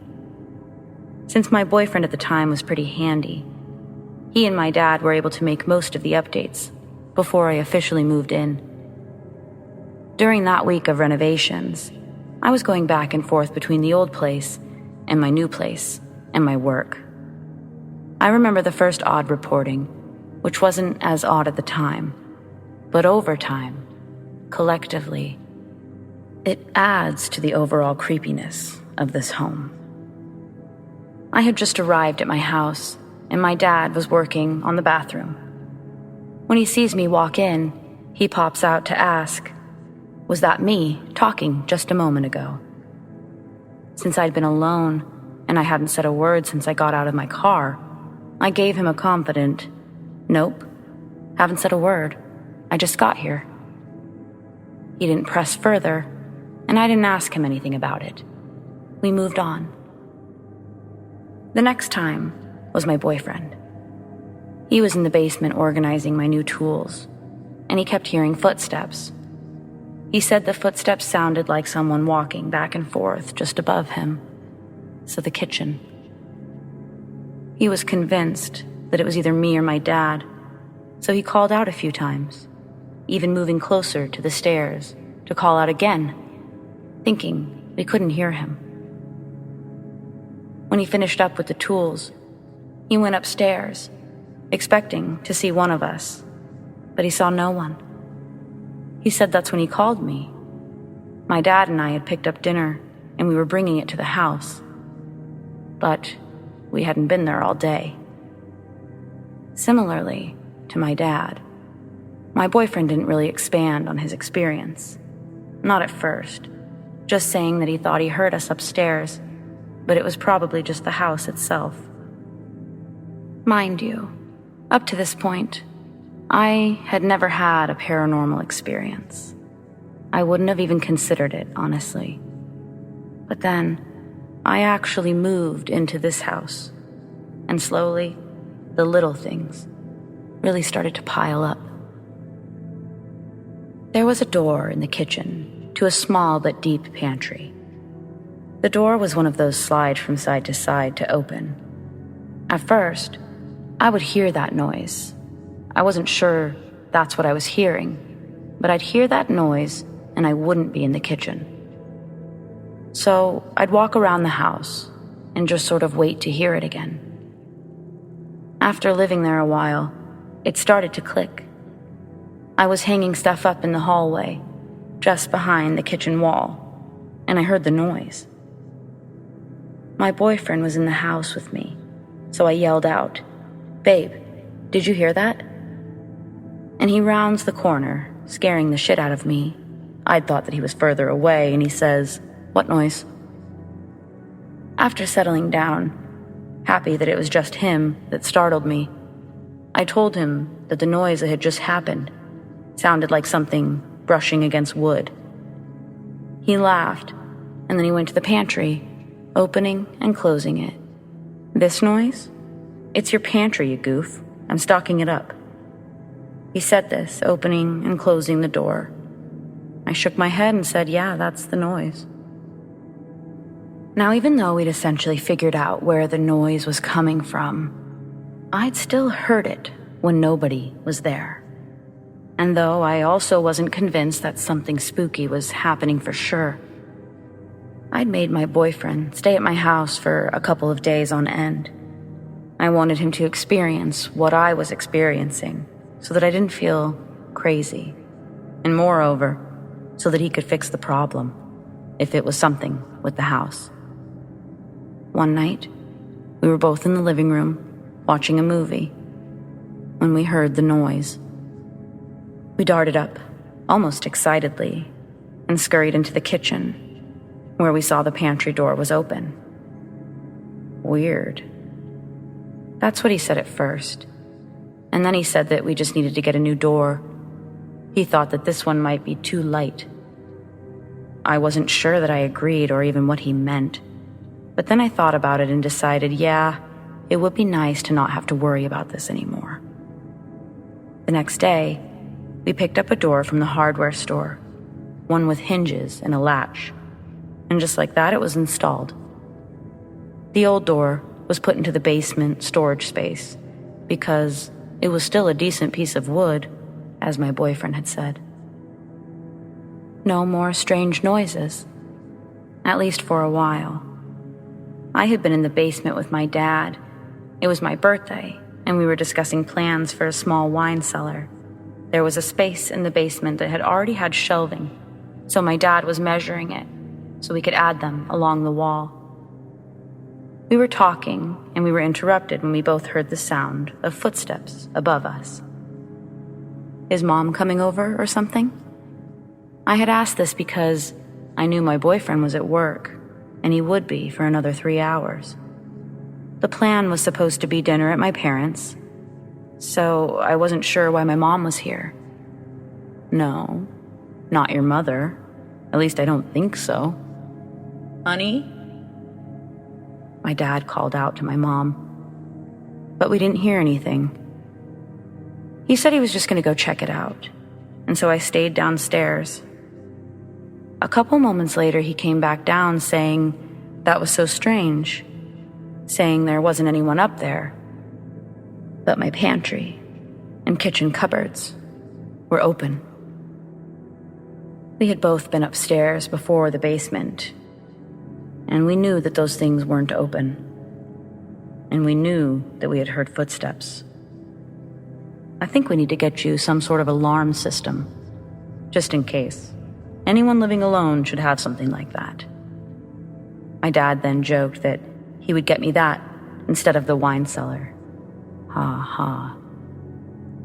Well, the next morning, my boyfriend and I were sitting in the kitchen, drinking coffee and eating cereal. We start to talk about what me and my dad experienced the night before, and he reminds me of the first time that he was here alone, how he had heard footsteps too. Then we're talking about my dad's experience, the pantry, etc., all of these combined. Half serious, I state the possibility that it's a ghost or something.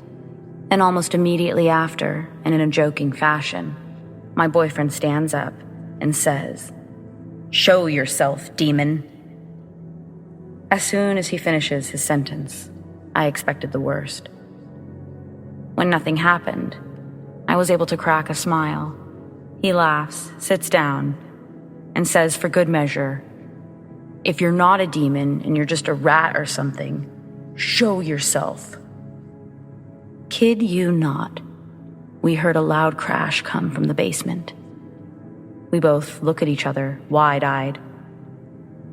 "You have to go check," I whispered to my boyfriend. I could tell that he was not excited about his new mission, but he headed to the basement. I asked him from upstairs what fell, and he didn't answer. I told him, "Don't try to scare me or something," and he said, "No, I'm not." He just sort of stopped talking. And sort of fast, he hopped up the stairs. "It's that door. The old pantry door, it fell or something." He didn't sound too confident. I told him that we really needed to get rid of that door. But as spooky as all of this was, we found ourselves sleeping fine that night, and we didn't experience anything strange for several weeks. By the time summer arrived, I hadn't gotten my AC installed, so it was making for some very hot nights in my bedroom. Because of this, I started making us sleep in the living room where it was cooler. I had an alarm system installed. Granted, this was late 90s, so nothing fancy. My boyfriend was there. I felt safe, to say the least. We woke up, abruptly, to the horrible sound of talk radio blaring from somewhere in the house. I felt completely disoriented as I tried to locate the source of all this noise. I looked over and my boyfriend was doing the same thing. I looked at the kitchen clock. It was almost 4 a.m. The sound was coming from an old stereo in the guest bedroom that I'd set up. My boyfriend hollers that he found it, so I head back there. But as I'm walking back there, I'm starting to feel nervous. I knew for a fact that I hadn't plugged that thing in. I have a thing about appliances being plugged in when they're not being used, and this stereo was no exception. Nothing, except for the bedroom light itself, was plugged in. When I got to the back room, it was still playing loud, and my boyfriend, confused, looking at me. It's not even plugged in. What the fuck? He backs away from the thing, and it stops playing. For a long while after this, we both tried to get it to do that thing again. We would mess with it, plugged in, not plugged in, but we couldn't explain it. The stereo had no battery. It just shouldn't have worked. My boyfriend somehow was able to convince himself that there was a battery in the thing, somehow, some way. But I couldn't go with that explanation. There just wasn't space for batteries. None of it made sense, but it happened. That much I was sure about. There wasn't a lot of activity after that.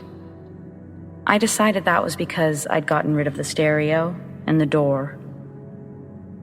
I'd lived there for 2 years before eventually selling the place. The reason I sold the house was my last experience and excellent timing.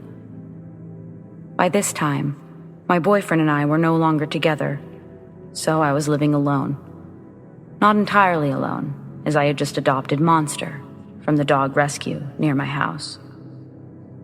So, we're in the living room. I'm watching TV while Monster slept half on me and half on the couch. Out of his slumber, Monster perks up, and as he does, out of the corner of my eye, I see a shadow move just out of sight. The hairs on my arms were standing straight up, and Monster jumped off of my lap.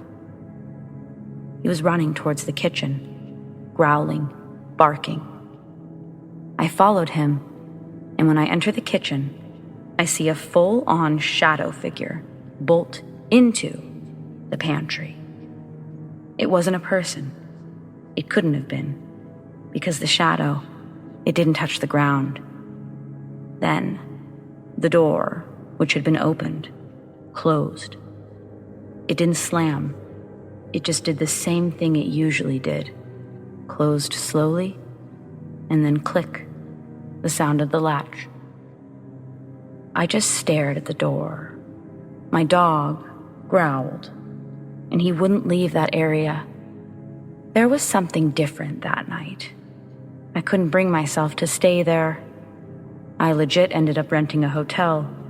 It was way too late to bug my parents.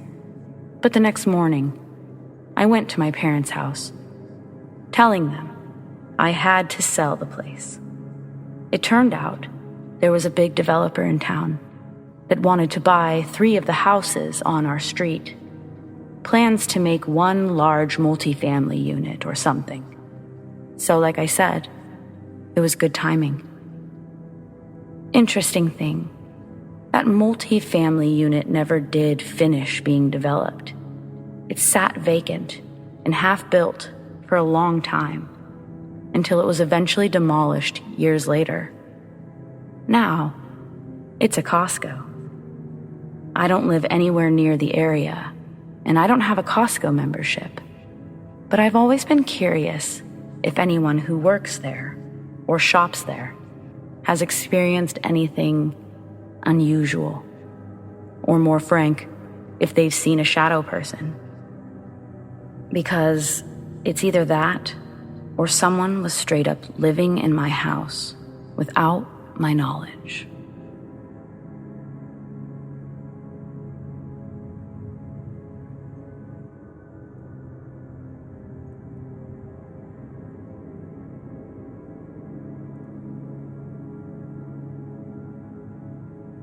I really don't think ghosts exist.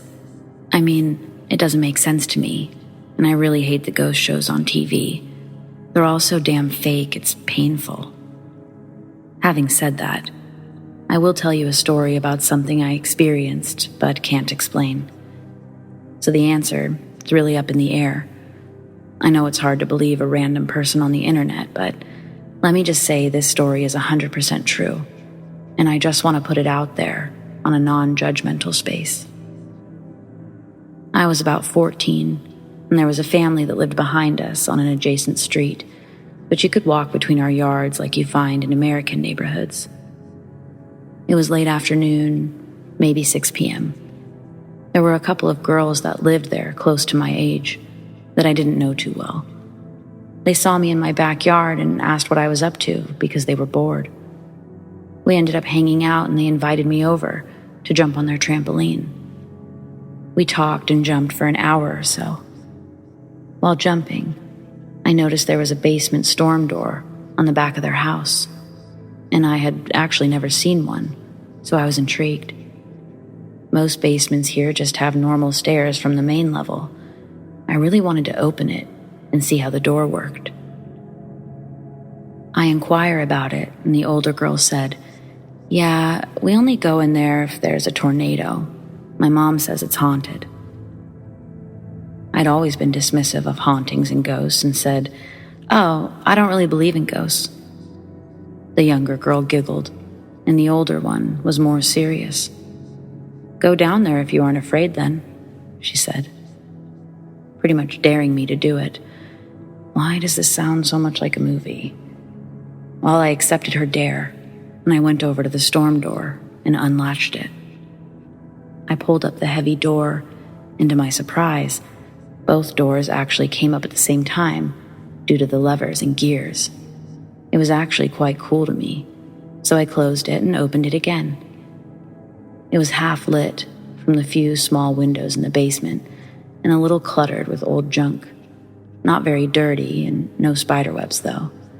Seemed like a pretty normal basement. I went down the steps, and the girls actually followed me halfway down. I reached the bottom step, and I looked back at the girls. The younger girl pointed at me to keep going. I made my way close to the opposite corner of the basement and looked around. It almost seemed like someone lived down there. Books were neatly placed, and there was a little couch with an end table next to it.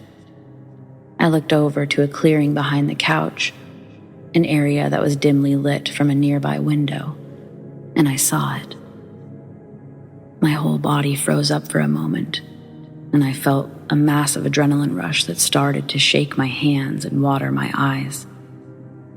About 8 feet away, a green-tinged but mostly white, almost transparent, cloud of mist in the rough shape of a man, and it was half floating, half standing, just looking at me. I heard the girls run up the rest of the stairs without a word. I was locked on this figure, and it was locked on me, frozen in fear, almost like we were both waiting for the other to make a move. I felt like it was watching me, but there were no eyes or a face, just a head shape in the mist. Nothing happened, but I stood there staring into the shape for at least 15-20 seconds. The shape very slowly rotated around, like you would expect mist to do, but kept the shape in position. Then, it looked like it started to stretch out an arm. I immediately turned and ran, very, very fast, even though it felt like I was running in sand. I didn't look back. I just ran all the way up the stairs and out. I stopped at the trampoline about 20 feet from the basement door. The girls were gone. I looked back at the door, still wide open, and decided I had to work the courage to go close the door. I moved over slowly to the door and grabbed the corner, peeking over it into the basement. I didn't see anything and started to close the door. About halfway through closing the door, it was ripped out of my hands and slammed shut. It was loud. I heard the steel sound echo throughout the basement. It was jarring. It hurt my fingertips, and it didn't do that before when I closed the door the first time. You actually have to push it down for it to close all of the way, with how the mechanism keeps it from possibly falling on your head. I I stumbled back and caught myself from falling. The girls were nowhere in sight, so I just went home, sat in the living room with my parents, not saying anything. I never actually talked to those girls again. Every time they saw me, they would run around and try to hide from me. They moved away after a couple of years. My guess is that they saw it too, and it affected them more than it did me. My parents still live over there, and sometimes when I visit, I think about it. You can see that storm door from the kitchen window, and it gives me pause every time I see it. I don't know what it was. I probably never will. It didn't change my mind that much about ghosts. I just simply can't explain what I saw. As far as what I saw, it's so hard to explain in words. It was definitely the shape of a man, almost like if you used a projector to put a shape on a cloud of smoke. But it wasn't neat, very wispy, not like an image. It had a very aggressive presence, and I felt like I was in danger. I felt the overwhelming sense of an imminent attack, which is why I was full of adrenaline and almost ready to fight for my life. I had a rough upbringing, and I'd been in many fights as a kid, so I wasn't sensitive. The adrenaline was racking my body, and I was absolutely sore that night, like I had just had my ass kicked. I just knew that whatever it was, if it was real, it was not friendly, and I was going to fight if I had to, and run if I had the chance to escape.